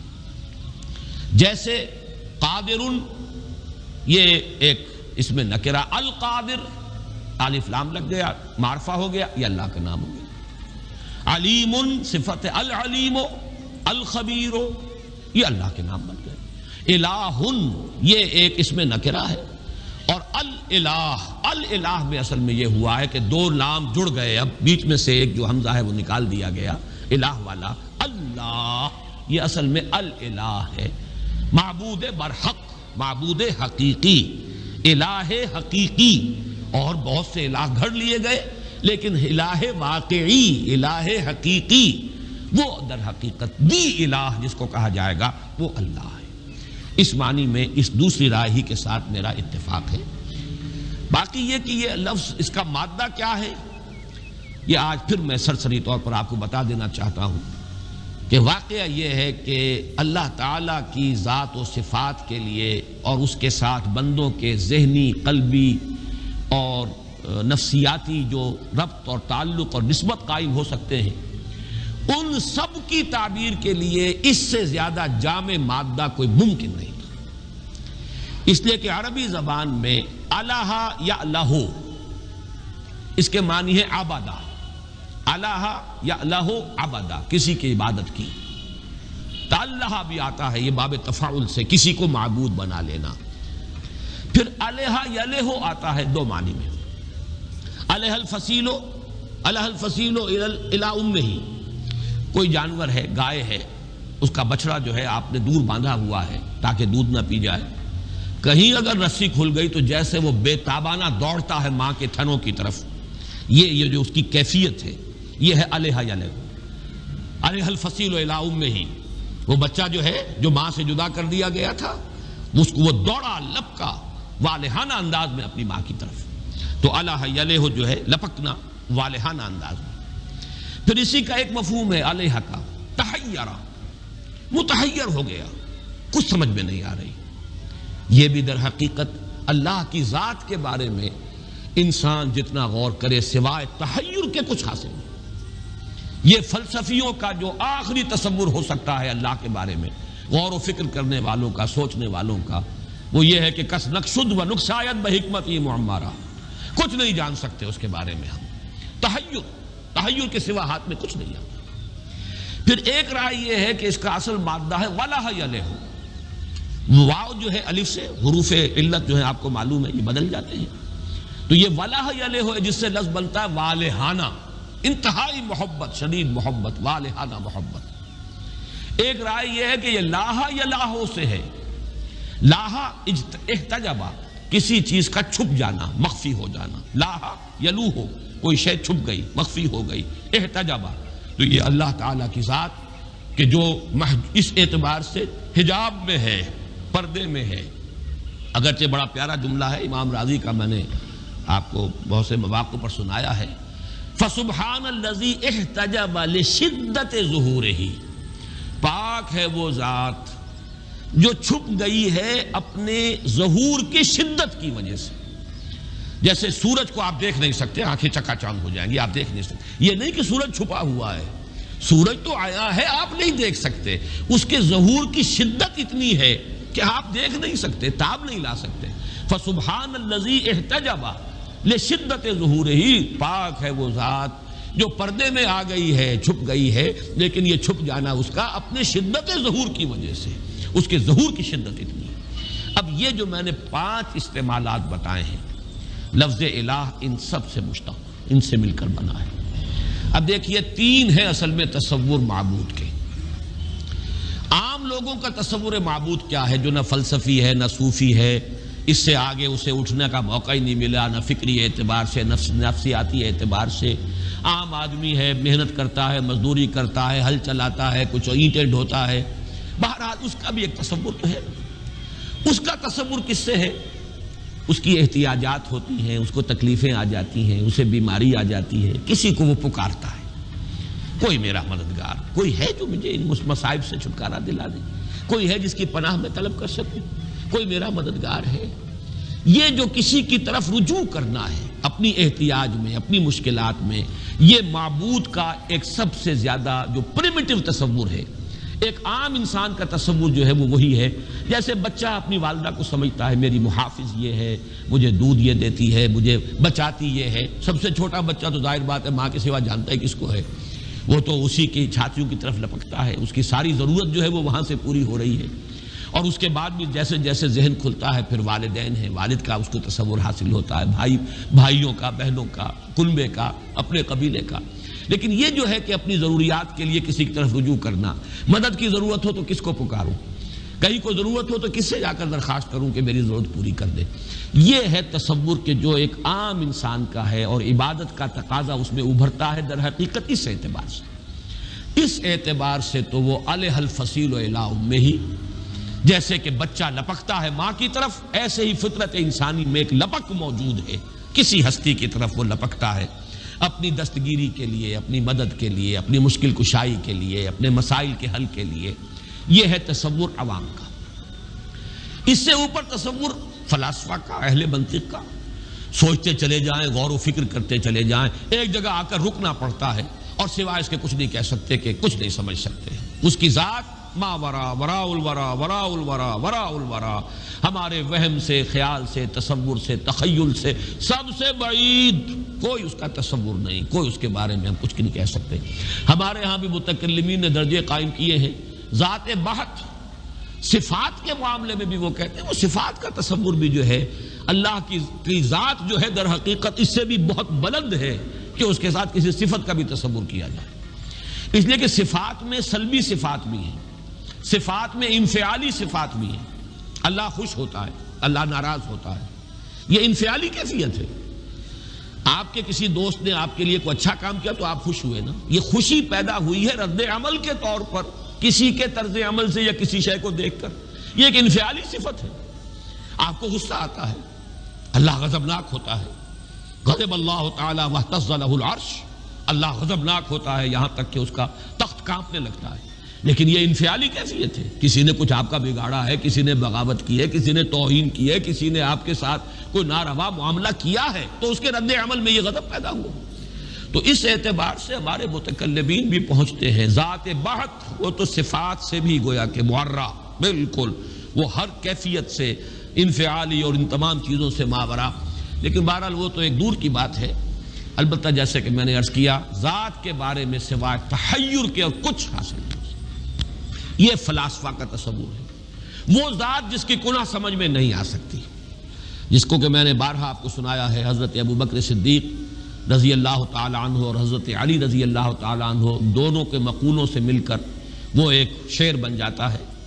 حضرت علی کا ہے والبحث عن کنہ الذات اشراک، اور حضرت ابوبکر کی طرف منسوب ہے یہ قول کہ العجز عن درک الذات ادراک، اللہ تعالیٰ کی ذات کے ادراک سے عاجز ہو جانا ہی ادراک ہے، بس اس کے سوا ہم کچھ نہیں جان سکتے کہ اسے ہم نہیں جان سکتے۔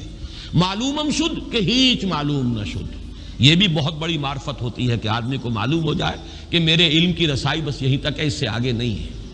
یہ سب سے بڑی معرفت یہ ہے، انسان کو معلوم ہو کہ میں کہاں تک پہنچ سکتا ہوں، کہاں سے آگے میری رسائی نہیں ہے۔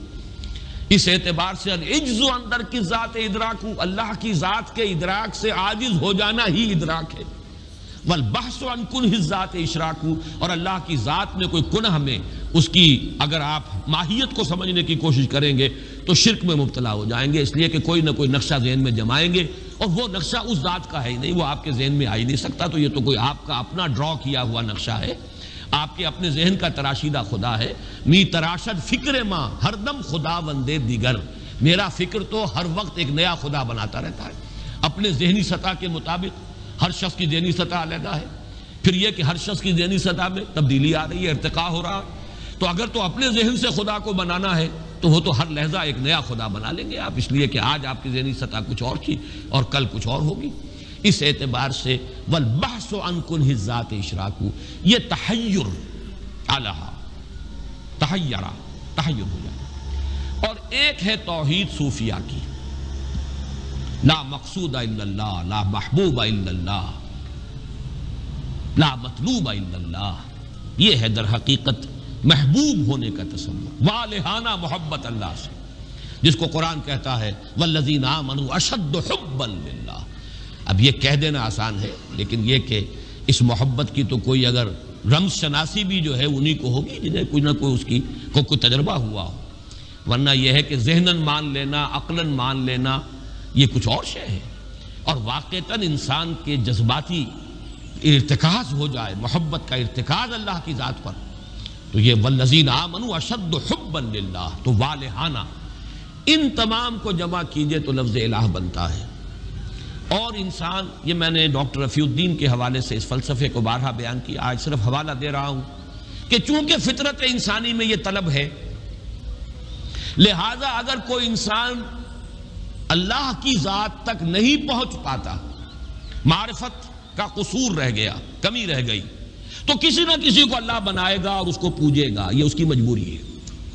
جیسے آپ کا پیٹ کھانے کو مانگتا ہے، اعلیٰ غذا مل جائے تو کیا کہنے، نہیں ملے گے تو سوکھی روٹی بھی کھائیں گے آپ، یہاں تک کہ ہو سکتا ہے کہ آپ کوئی لاش پڑی ہوئی ہو مردار، اس کے اندر بھی منہ مارے، بھوک کی شدت۔ شریعت اگر اجازت دیتی ہے فَمَنِ اسْتُرَّ غَيْرَ بَاغٍ وَلَا عَادٍ فَلَا إِثْمَ عَلَيْهِ، اور بار بار یہ آ رہا ہے تو آخر کوئی حقیقت ہے کہ مردار کو بھی کھاتا ہے انسان۔ اور یہ آپ نے کہانیاں پڑھی ہوں گی، کوئی جہاز میں سے گر گیا، کوئی کہیں اور ہو گیا، اور اتنے عرصے وہ رہا کہیں ویرانوں میں، کیا کیا چیزیں اس نے کھائیں جس پر کہ اس نے پھر گزارا کیا ہے، تو وہ ساری چیزیں سامنے آ جائیں گی۔ اس لیے کہ طلب ہے اس طلب کو پورا کرنا ہے۔ اچھی شے ملے گی تو کیا کہنے، نہیں ملے گی تو کوئی گھٹیا شے جو ہے وہ طلب تو پوری کرنی ہو۔ اسی طرح کسی کو پوجنا، کسی سے محبت کرنا، کسی کو اپنا مطلوب بنانا، کسی کو آدرش بنانا، کسی کو آئیڈیل بنانا، کسی کو نسب العین بنانا، یہ فطرت انسانی کا تقاضا ہے۔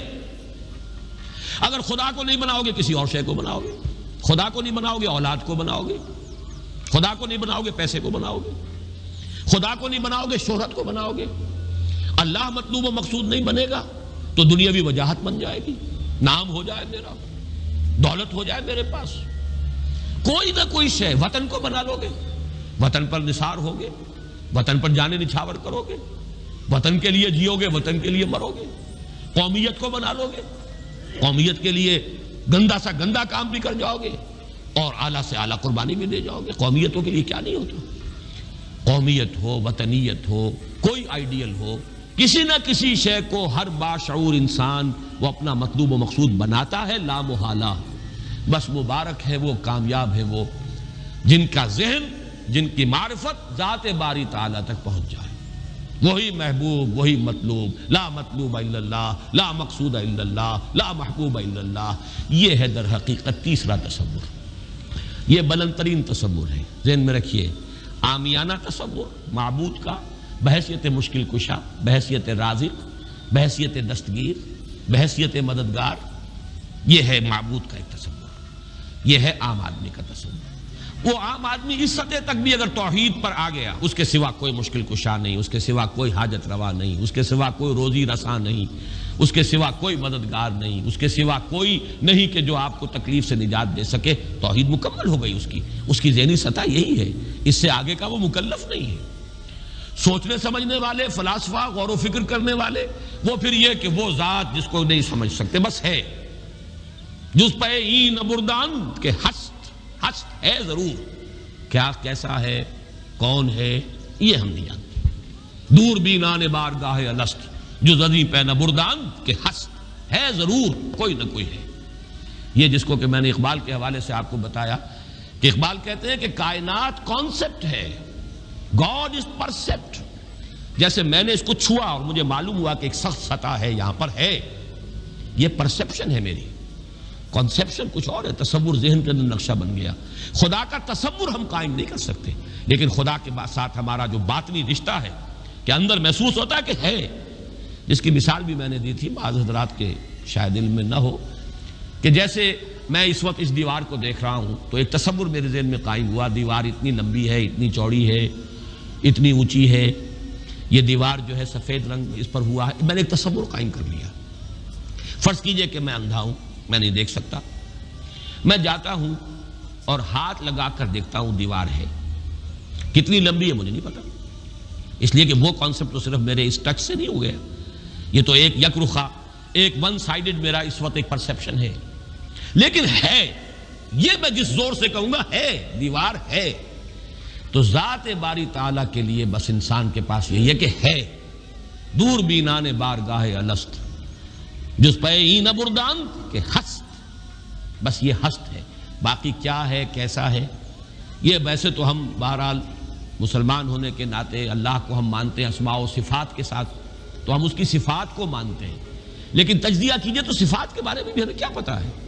اللہ دیکھتا ہے، کیسے دیکھتا ہے یہ تو نہیں پتا، کتنا دیکھتا ہے یہ بھی ہمیں نہیں پتا، یعنی اس کی بھی اصل حقیقت جو ہے دیکھنے کی وہ تو ہمیں نہیں معلوم۔ اللہ کی کوئی ایسی آنکھیں تو نہیں جس سے وہ دیکھتا ہو، ہمارا دیکھنا تو روشنی کا محتاج ہے، روشنی ہو تو ہم دیکھ سکیں گے، کیا اللہ کا دیکھنا بھی کسی شے کا محتاج ہے؟ قطعاً نہیں۔ تو ہم تصور کیجئے اللہ کا دیکھنا کیا ہے، کچھ نہیں معلوم، ہمیں یہ معلوم ہے وہ دیکھتا ہے، ہمیں یہ معلوم ہے علی کل شیء قدیر، قدرت کتنی ہے اس کی، قدرت کی شان کیا ہے، کیا معلوم ہے؟ تو معلوم یہ ہوا کہ صفات کے بارے میں بھی تجزیہ کریں تو ہمارے ہاتھ پلے ہے کیا؟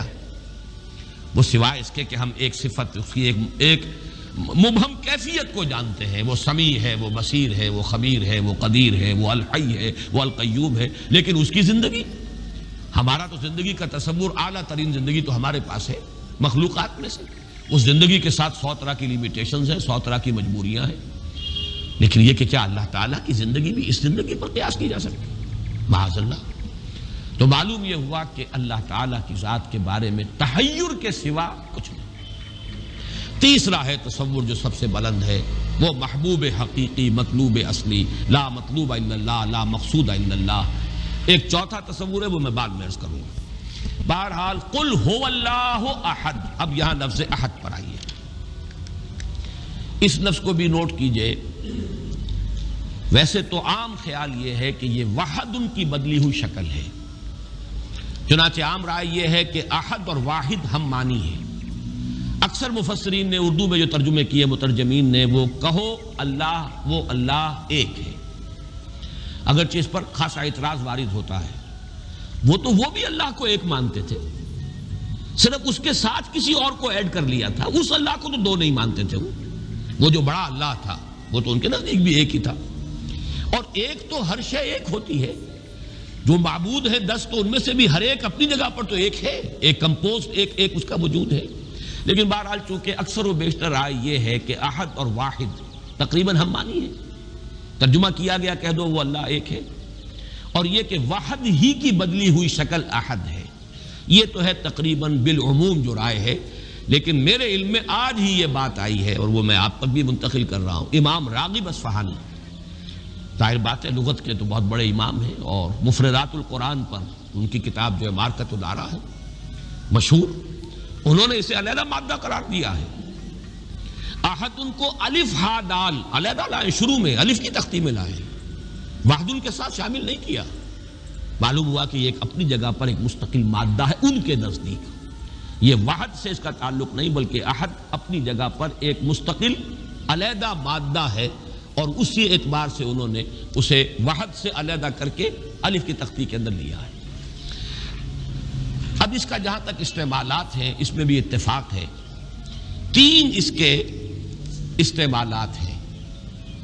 سب سے زیادہ استعمال اس لفظ کا ہوتا ہے نفی مطلق کے لیے، کمرے میں کوئی نہیں ہے، ایک بھی نہیں ہے، جب یہ کہنا ہو تو احد کا لفظ آئے گا، ما فی احد، کوئی نہیں ہے، ایک بھی نہیں ہے، اکیلا۔ اسی معنی میں قرآن مجید میں یہ لفظ بہت مرتبہ آیا ہے، خاص طور پر آپ سورہ کہف کو اگر دیکھیں گے، لا یشرک فی حکمہ احدا، اللہ اپنے حکم اور اپنے اختیار میں کسی کو نہیں شریک کرتا، کسی ایک کو بھی نہیں کرتا، یعنی یہ نفی میں مبالغے کے لیے یہ لفظ استعمال ہوتا ہے۔ اور سورت ختم بھی ہوئی ہے، فمن کان یرجو لقاء ربہ فلیعمل عملا صالحا ولا یشرک بعبادۃ ربہ احدا۔ احد کا اکثر و بیشتر استعمال عربی زبان میں نفی مطلق، کوئی نہیں، کوئی بھی نہیں، ایک بھی نہیں، جب اس کو کہنا ہو تو لفظ احد سے کا سہارا لیا جاتا ہے۔ یا پھر یہ لفظ آتا ہے مضاف یا مضاف الیہ ہو کر، جیسے عشرات کے ساتھ آئے گا، احد عشر کوكبا، یا احد و عشرون جمع کر کے، یہ گنتی کے ساتھ یہ مضاف ہو رہا ہے۔ اور یا یہ کہ جیسے کہ مضاف الیہ ہوتا ہے، فاما احدکما فیسقی ربہ خمرا، حضرت یوسف علیہ السلام نے فرمایا تھا ان 2 نوجوان جو داخل ہوئے تھے جیل میں ان کے ساتھ، انہوں نے اپنے اپنے خواب بیان کی، تم میں سے، تم 2 میں سے ایک، احدکم، جیسے کہ حدیث میں آتا ہے لا یؤمن احدکم حتی یحب لنفسہ، حتی یحب لاخیہ ما یحب لنفسہ، یا لا یؤمن احدکم حتی یکون ہواہ طبعا لما جئت بہ، یا یہ کہ لا یؤمن احدکم حتی اکون احب الیہ من والدہ وولدہ والناس اجمعین۔ اب یہ 3 احادیث آ گئی زبان پر، تو احدکم یہ گویا کہ مضاف ہو کر آ رہا ہے، اس طریقے سے یہ لفظ مضاف ہو کر یا مضاف الیہ ہو کر استعمال ہوتا ہے۔ صرف قرآن مجید میں یہ لفظ ذات باری تعالیٰ کے لیے علیحدہ سے مستقل ایک صفت کے طور پر آیا ہے، قل هو اللہ احد۔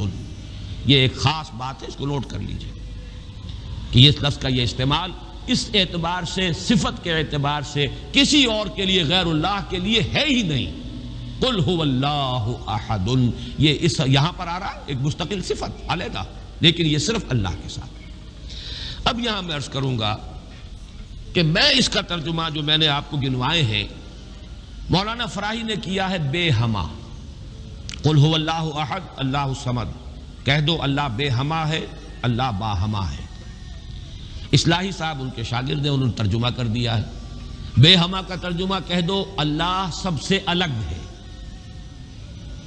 اور اللہ سب کے ساتھ ہے۔ صمد اللہ سب کے ساتھ ہے، باہما اور احد بے ہما اللہ سب سے الگ ہے۔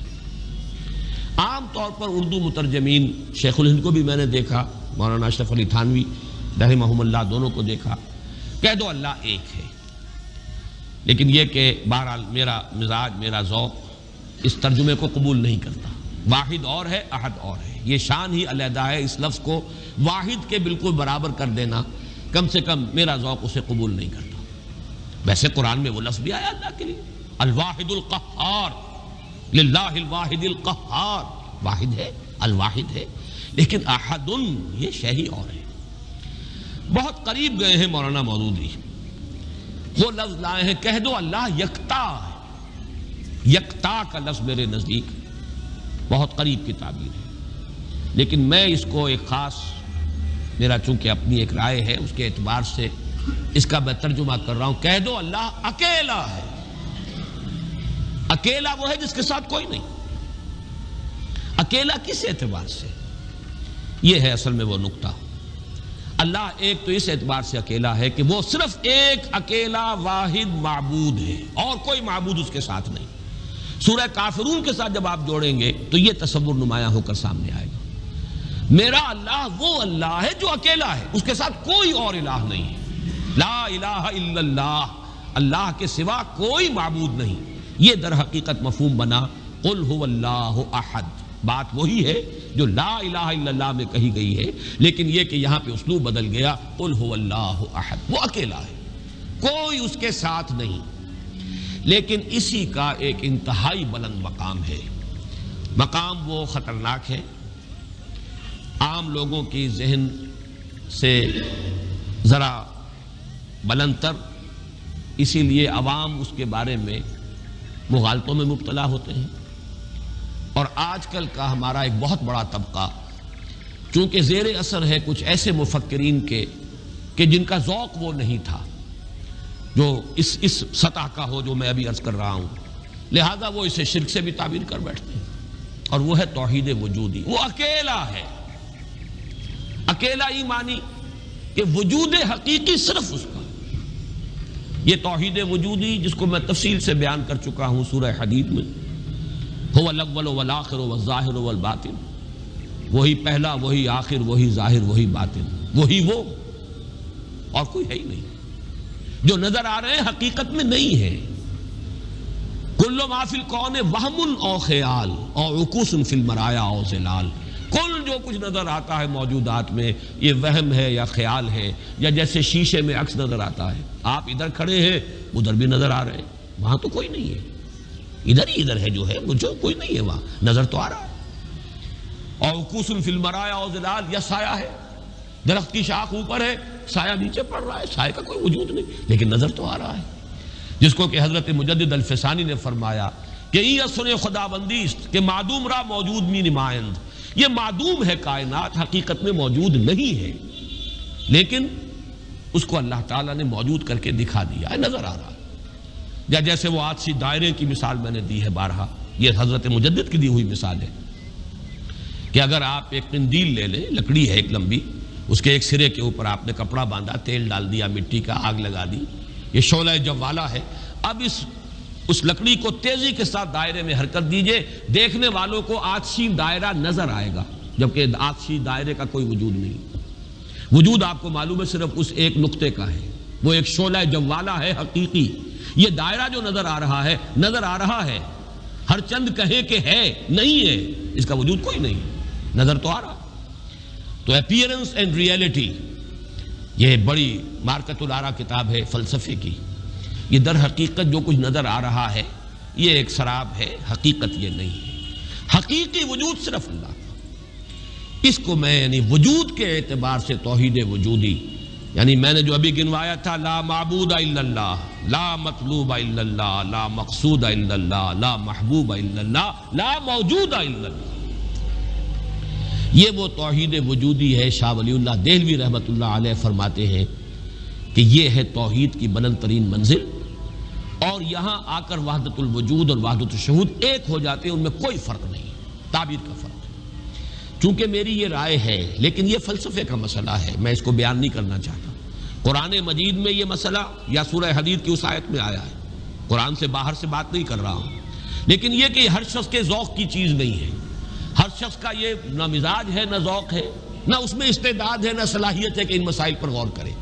تو میں یہ نہیں چاہتا کہ لازماً آپ میری اس رائے سے اتفاق کریں، لیکن یہ میں ضرور چاہتا ہوں کہ اگر سوء ظن ہے آپ کے دل میں کہ جو لوگ اس بات کو مانتے ہیں وہ مشرک ہو گئے، اس کو ذہن سے نکال دیجئے، اس لیے کہ پھر ناوک نے تیرے سید نہ چھوڑا زمانے میں، شاہ ولی اللہ بھی مشرک ہوں گے، حضرت مجدد بھی مشرک ہوں گے، باقی یہ رومی یہ تو ہے، ان کی تو خیر حیثیت ہی کیا ہے بیچاروں کی، وہ تو سب کے سب مہا مشرک شمار ہو جائیں گے، کوئی نہیں بچے گا پھر جو بھی ہمارے اکابر ہیں۔ ہاں محمد ابن عبد الوہاب بچ جائیں گے، ابن تیمیہ بچ جائیں گے رحمہم اللہ، باقی یہ کہ ان کے سوا بچنے والا اور کوئی نہیں ہے۔ تو یہ توحید وجودی یا وحدت الوجود یا وحدت الشہود میرے نزدیک قل هو اللہ احد، کہہ دو وہ اللہ ہے اکیلا تنہا۔ مجھے وہ بار بار جب میں سوچ رہا تھا قیس جنگل میں اکیلا ہے مجھے جانے دو، خوب گزرے گی جو مل بیٹھیں گے دیوانے دو، اللہ اکیلا ہے۔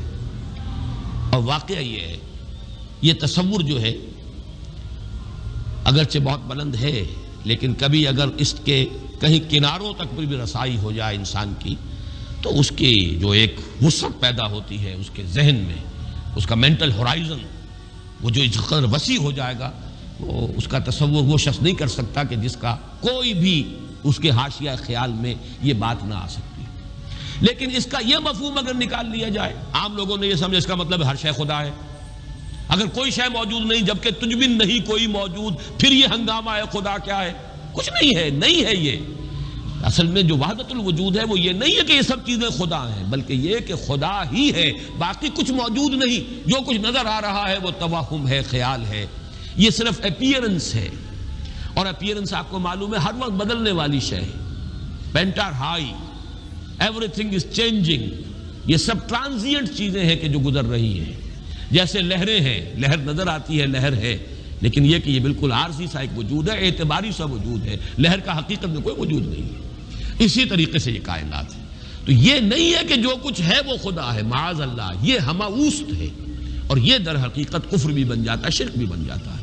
لیکن توحید وجودی یا وحدت الوجود یہ بالکل مختلف شے ہے، اور میرے نزدیک اس آیہ مبارکہ کا اصل مدلول یہ ہے، قل هو اللہ احد، بلند ترین توحید توحید وجودی، لا معبود الا اللہ سے لے کر لا موجود الا اللہ، اس لیے کہ احد کا لفظ واحد نہیں ہے، اکیل یکتا، لیکن اس سے بھی آگے بڑھ کر جو ترجمہ میں کر رہا ہوں وہ یہ ہے کہ کہہ دو اللہ اکیلا ہے، کوئی اس کے ساتھ نہیں۔ جیسے کہ غالباً حضرت بایزید بسطامی کے بارے میں آتا ہے کہ ان کی محفل تھی تو ان کا کوئی مرید جو تھا اس نے ایک عجیب کیفیت ہوتی ہے انسان کی، اس کیفیت میں ایک جملہ کہا، وہ بھی زمانہ کیسا ہوگا جبکہ اللہ ہی تھا اور کچھ نہ تھا۔ اب ایک تصور ہے نا، اب تو کائنات ہے، یہ ہے، آسمان ہے، زمین ہے، ستارے ہیں، سیارے ہیں، سب کچھ ہے، وہ بھی زمانہ ہوگا جبکہ اللہ ہی تھا اور کچھ نہ تھا۔ تو وہ بایزید بسطامی ہے، جو دوسرے بزرگ کوئی ہو سکتے ہیں اگر مجھے نام کا اس وقت مغالطہ ہو رہا ہو، انہوں نے اسی کیف کے عالم میں جواب دیا، الان کما کان، میرے عزیز اب بھی ایسا ہی ہے، اللہ ہی ہے اور کچھ نہیں ہے، جیسے پہلے تھا جس کا تم تصور کر رہے ہو، اب بھی حقیقت میں وہی ہے۔ اس کو میں ذرا اور آسان کر دوں تاکہ جو نسبتاً یعنی سادہ مزاج حضرات ہیں ان کی سمجھ میں بھی یہ بات آ جائے، کسی مغالطے میں مبتلا نہ ہو۔ دیکھیے جب ہم کہتے ہیں لا محبوب الا اللہ، کیا معنی ہے اس کے؟ یہ معنی تو نہیں ہے کہ اولاد سے محبت نہ کرو، یہ تو دین کی تعلیم نہیں ہے۔ معنی کیا ہے؟ ساری محبتوں سے بالا تر محبوب حقیقی صرف اللہ ہو جائے۔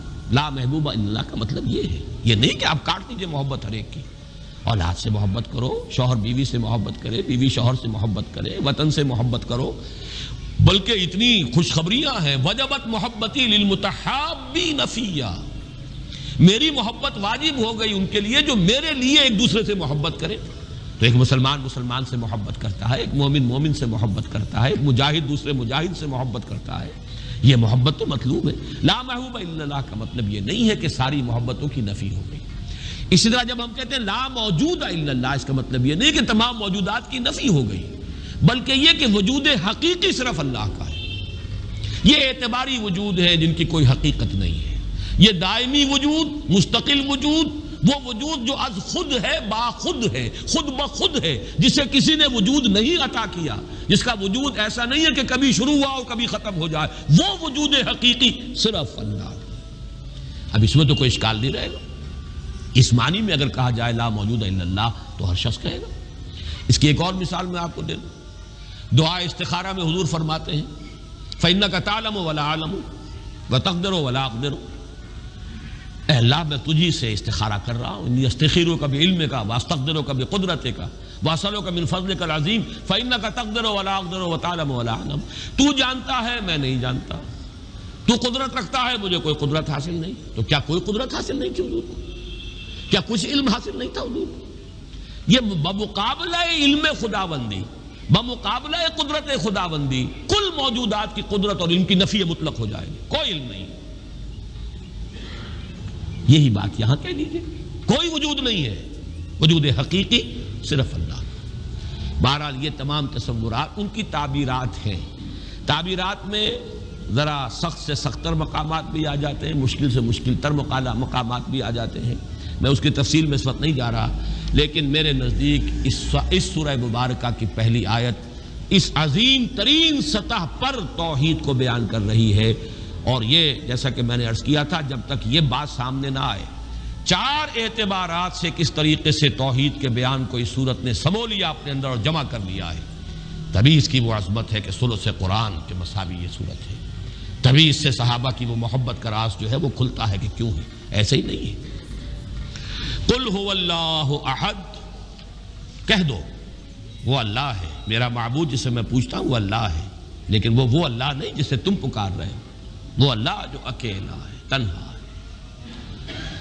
اللہ الصمد، جیسا کہ میں عرض کر چکا ہوں صمد کا لفظ قرآن مجید میں ایک ہی مرتبہ آیا، اور اس کے مفہوم کو بھی دو معنی سے بیان کیا گیا ہے۔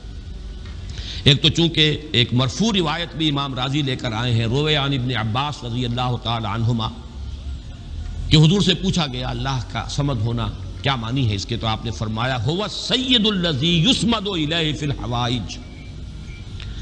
اصل میں یہ صمد جو ہے عربی زبان میں یہ ہوتا تھا کسی چٹان، مضبوط چٹان کی طرف جس کو پشت پر رکھ لیا جائے تو دشمن سے مقابلے میں انسان کو سہولت ہوتی ہے۔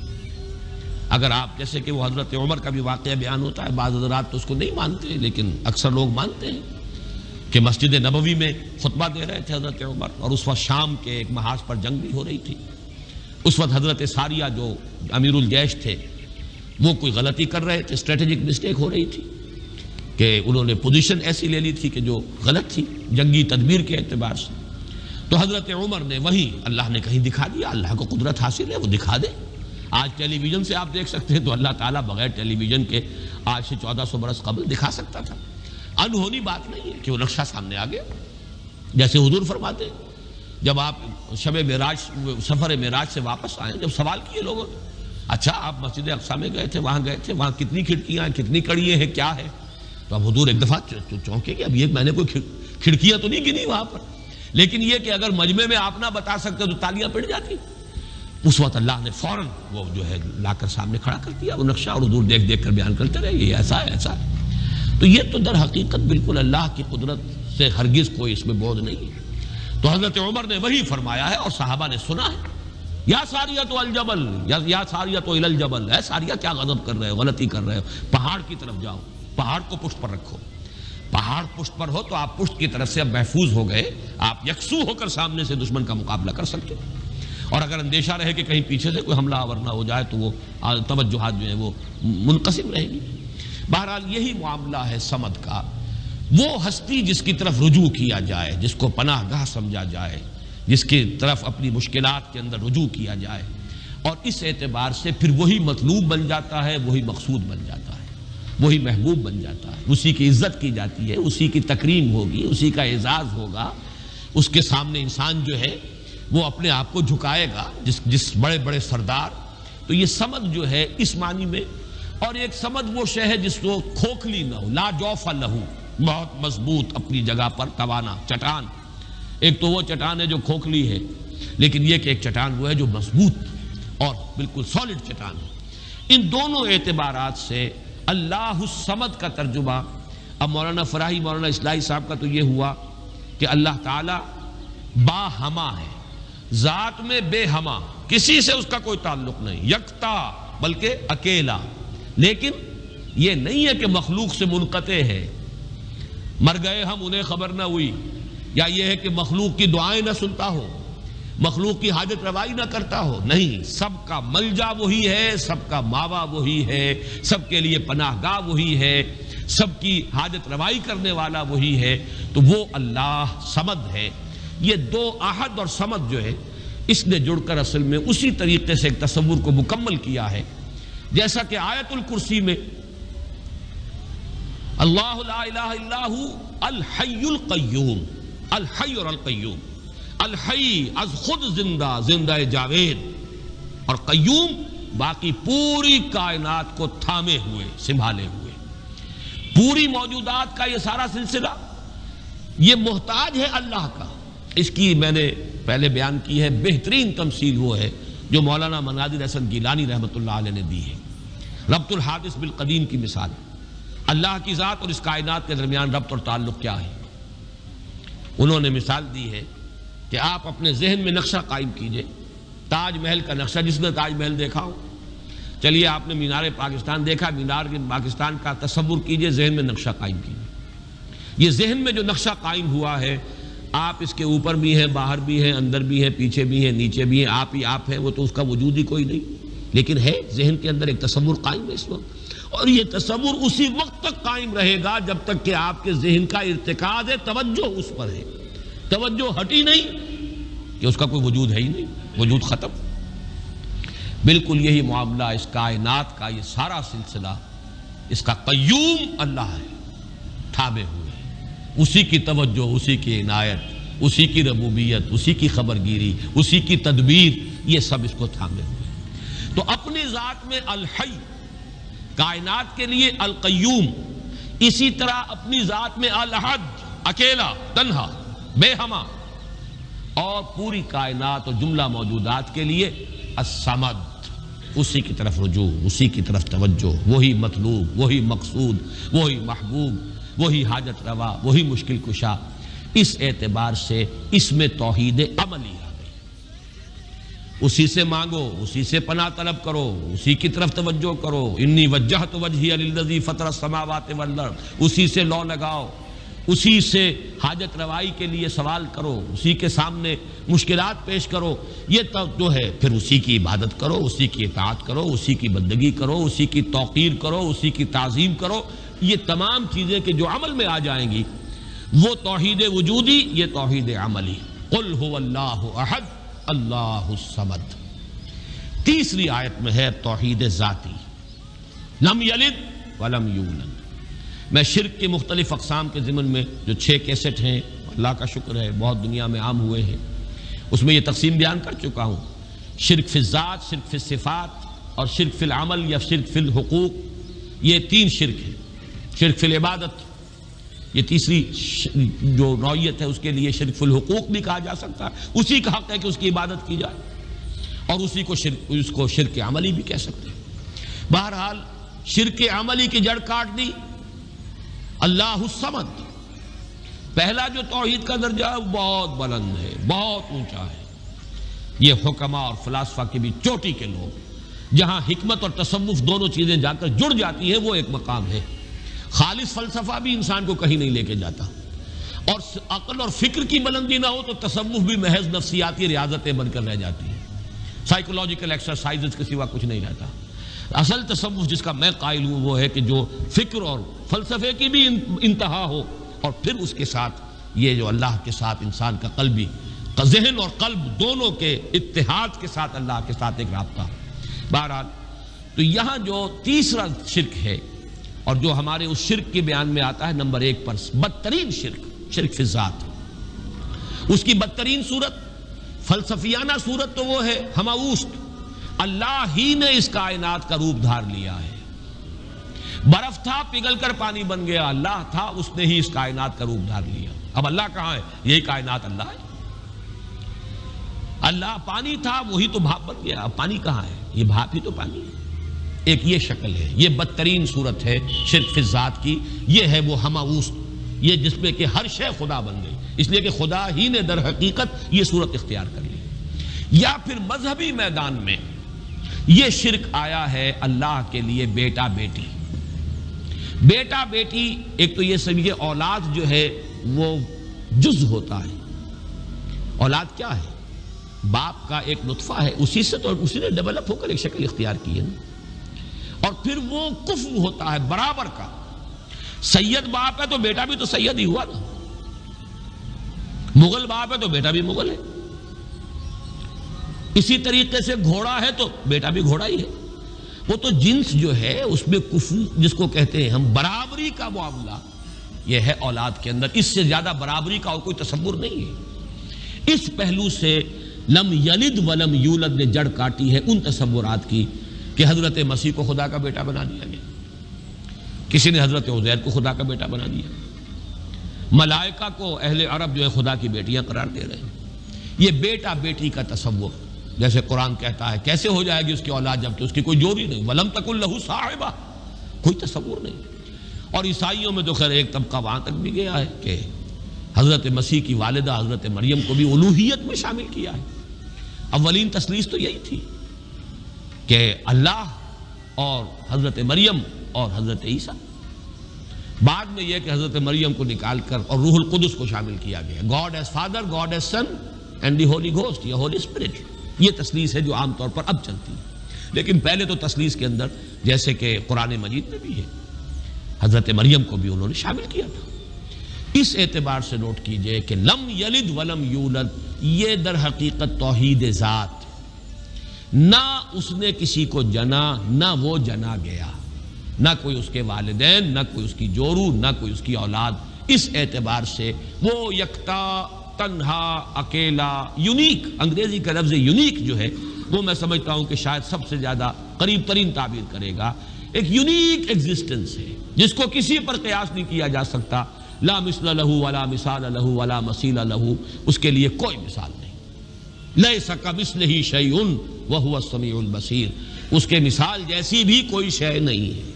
یعنی یہ اب اس سے زیادہ ہماری زبان ہے، عربی زبان بھی تو آخر انسانوں کی زبان تھی، اس میں کسی ایک ایبسولوٹ اور مطلق تصور کو پیش کرنے کی جو لیمیٹیشن ہے وہ نہیں۔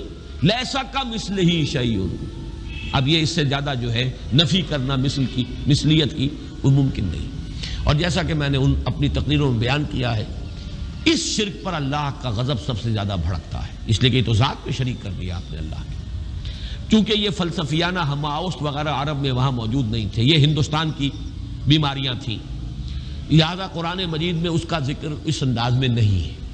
البتہ شرک فی الذات کی ایک شکل کے جو وہاں موجود تھی وہ بیٹا بیٹی کا تصور، اور شرک فی الذات ہی کی دوسری شکل جو ہندوستان میں یا اور دوسری جگہوں کے فلسفیانہ مذاہب میں ہے وہ ہماوست، کہ خدا ہی نے در حقیقت یہ روپ، وہ انکارنیشن کہیں یا یہ کہ یہ حلول و اتحاد ایجا محالست، یہ سارے تصورات جو ہیں یہ فلسفیانہ ہیں۔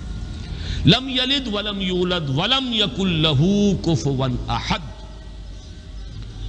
اور نہیں ہے کوئی بھی اس کا کفو۔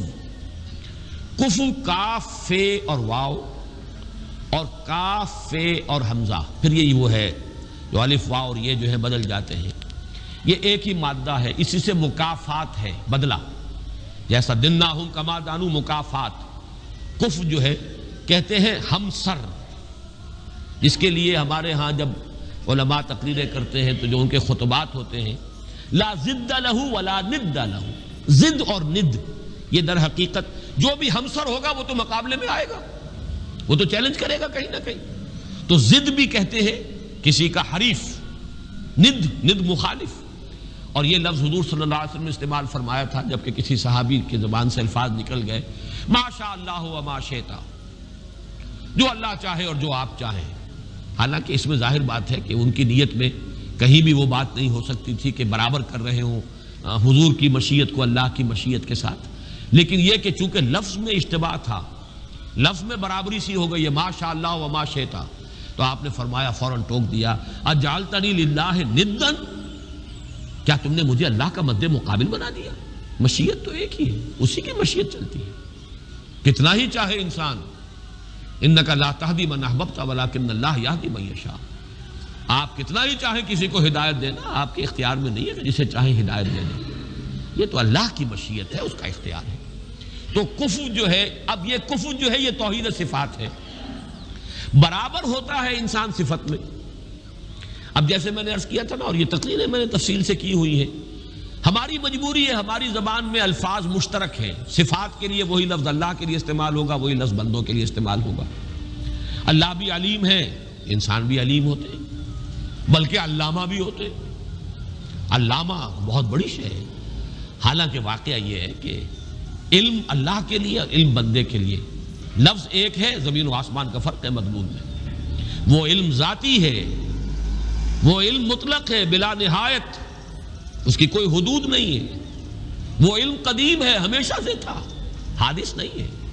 اور ہمارا علم، ہمارے سے مراد ہمارا ہو، انبیاء کا ہو، اولیاء کا ہو، کسی کا ہو، بڑے سے بڑے سائنسدان کا ہو، بڑے سے بڑے ولی کا ہو، فرشتوں کا ہو، انبیاء کا ہو، کسی کا ہو، وہ علم یقیناً حادث ہے، قدیم نہیں، وہ یقیناً عطائی ہے، ذاتی نہیں، وہ محدود ہے، لامحدود نہیں۔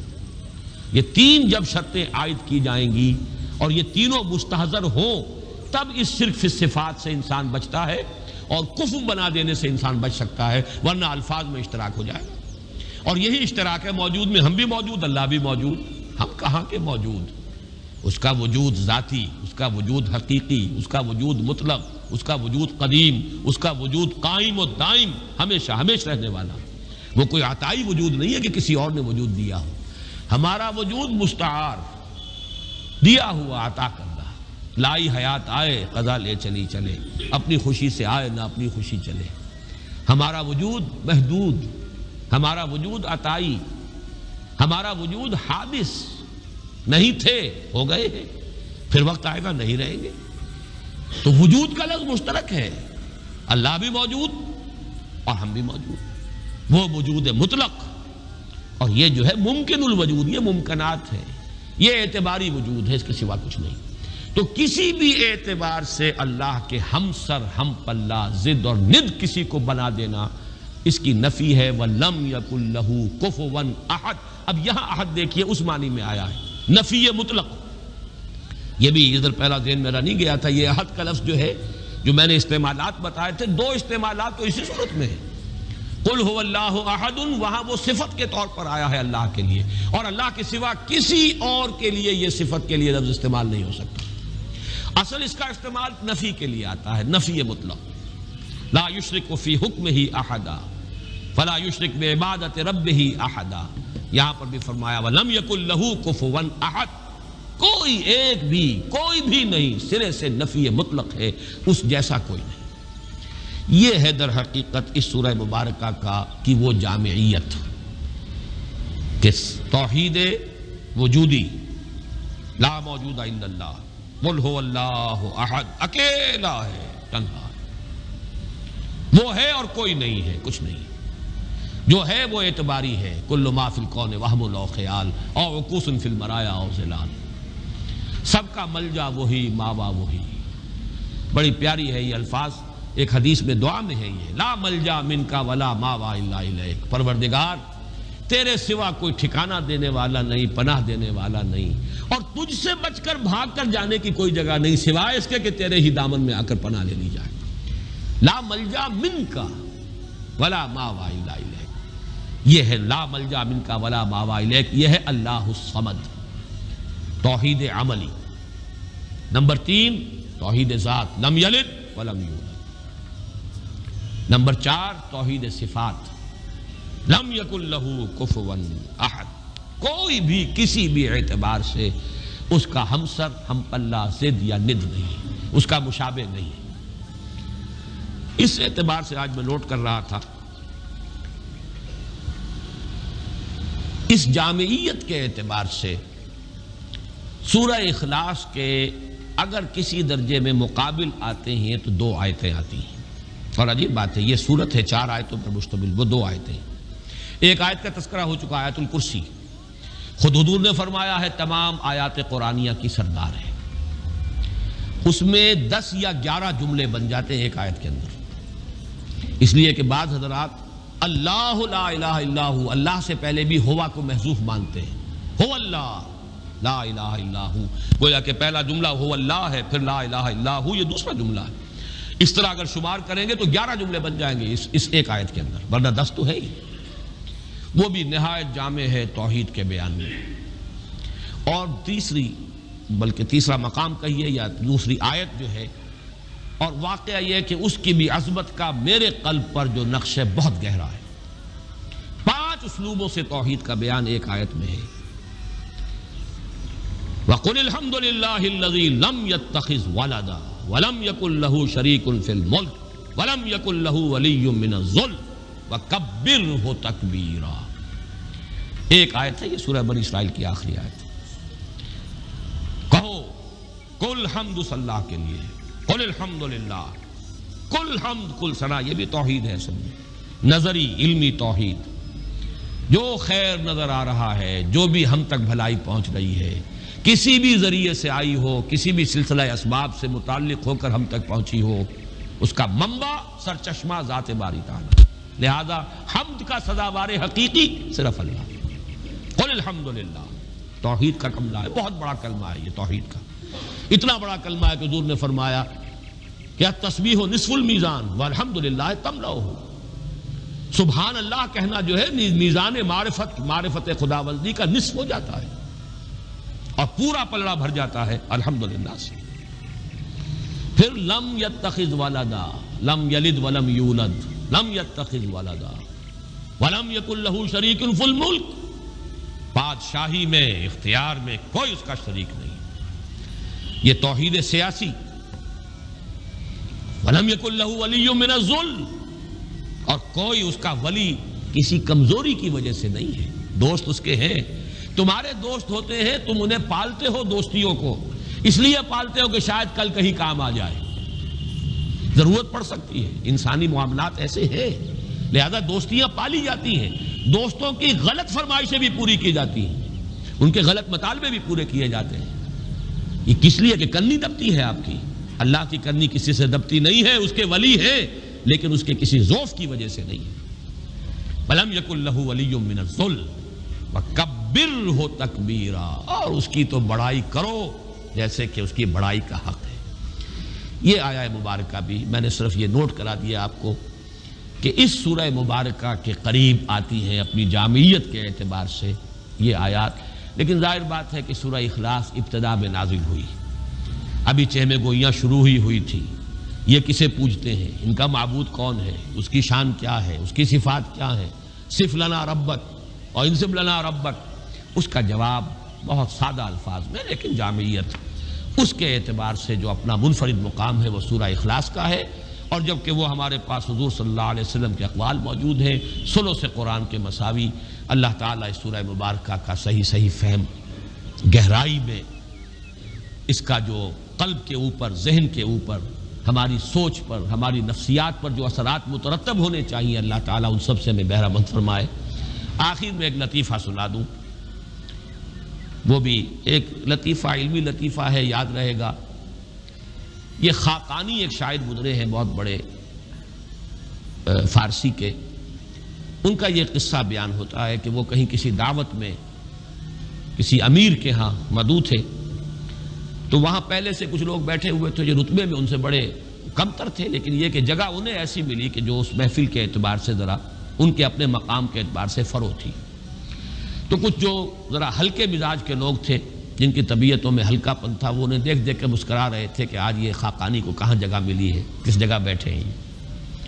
تو انہوں نے ایک شعر کہا ہے، بلکہ 2 شعر۔ گر فروتر نشست خاقانی، نہ مرا عار نہ ترا ادب است، قل هو اللہ کے حمد باری است، تحتا تبت یدا ابی لہب است۔ کہ اگر قرآن مجید میں قل هو اللہ جیسی صورت جو ہے وہ تبت یدا کے نیچے درج ہے، تبت یدا اوپر رکھی ہوئی ہے، اوپر لکھی ہوئی ہے تو قل هو اللہ کے حمد باری است تحت تبت یدا ابی لہب است. تو اس لیے اگر آج مجھے کہیں مقام جو ہے نچلا مل گیا ہے نشست کے اعتبار سے تو اس میں میرے لیے کوئی عار نہیں، تمہارے لیے کوئی عزت کی بات نہیں. بہرحال یہ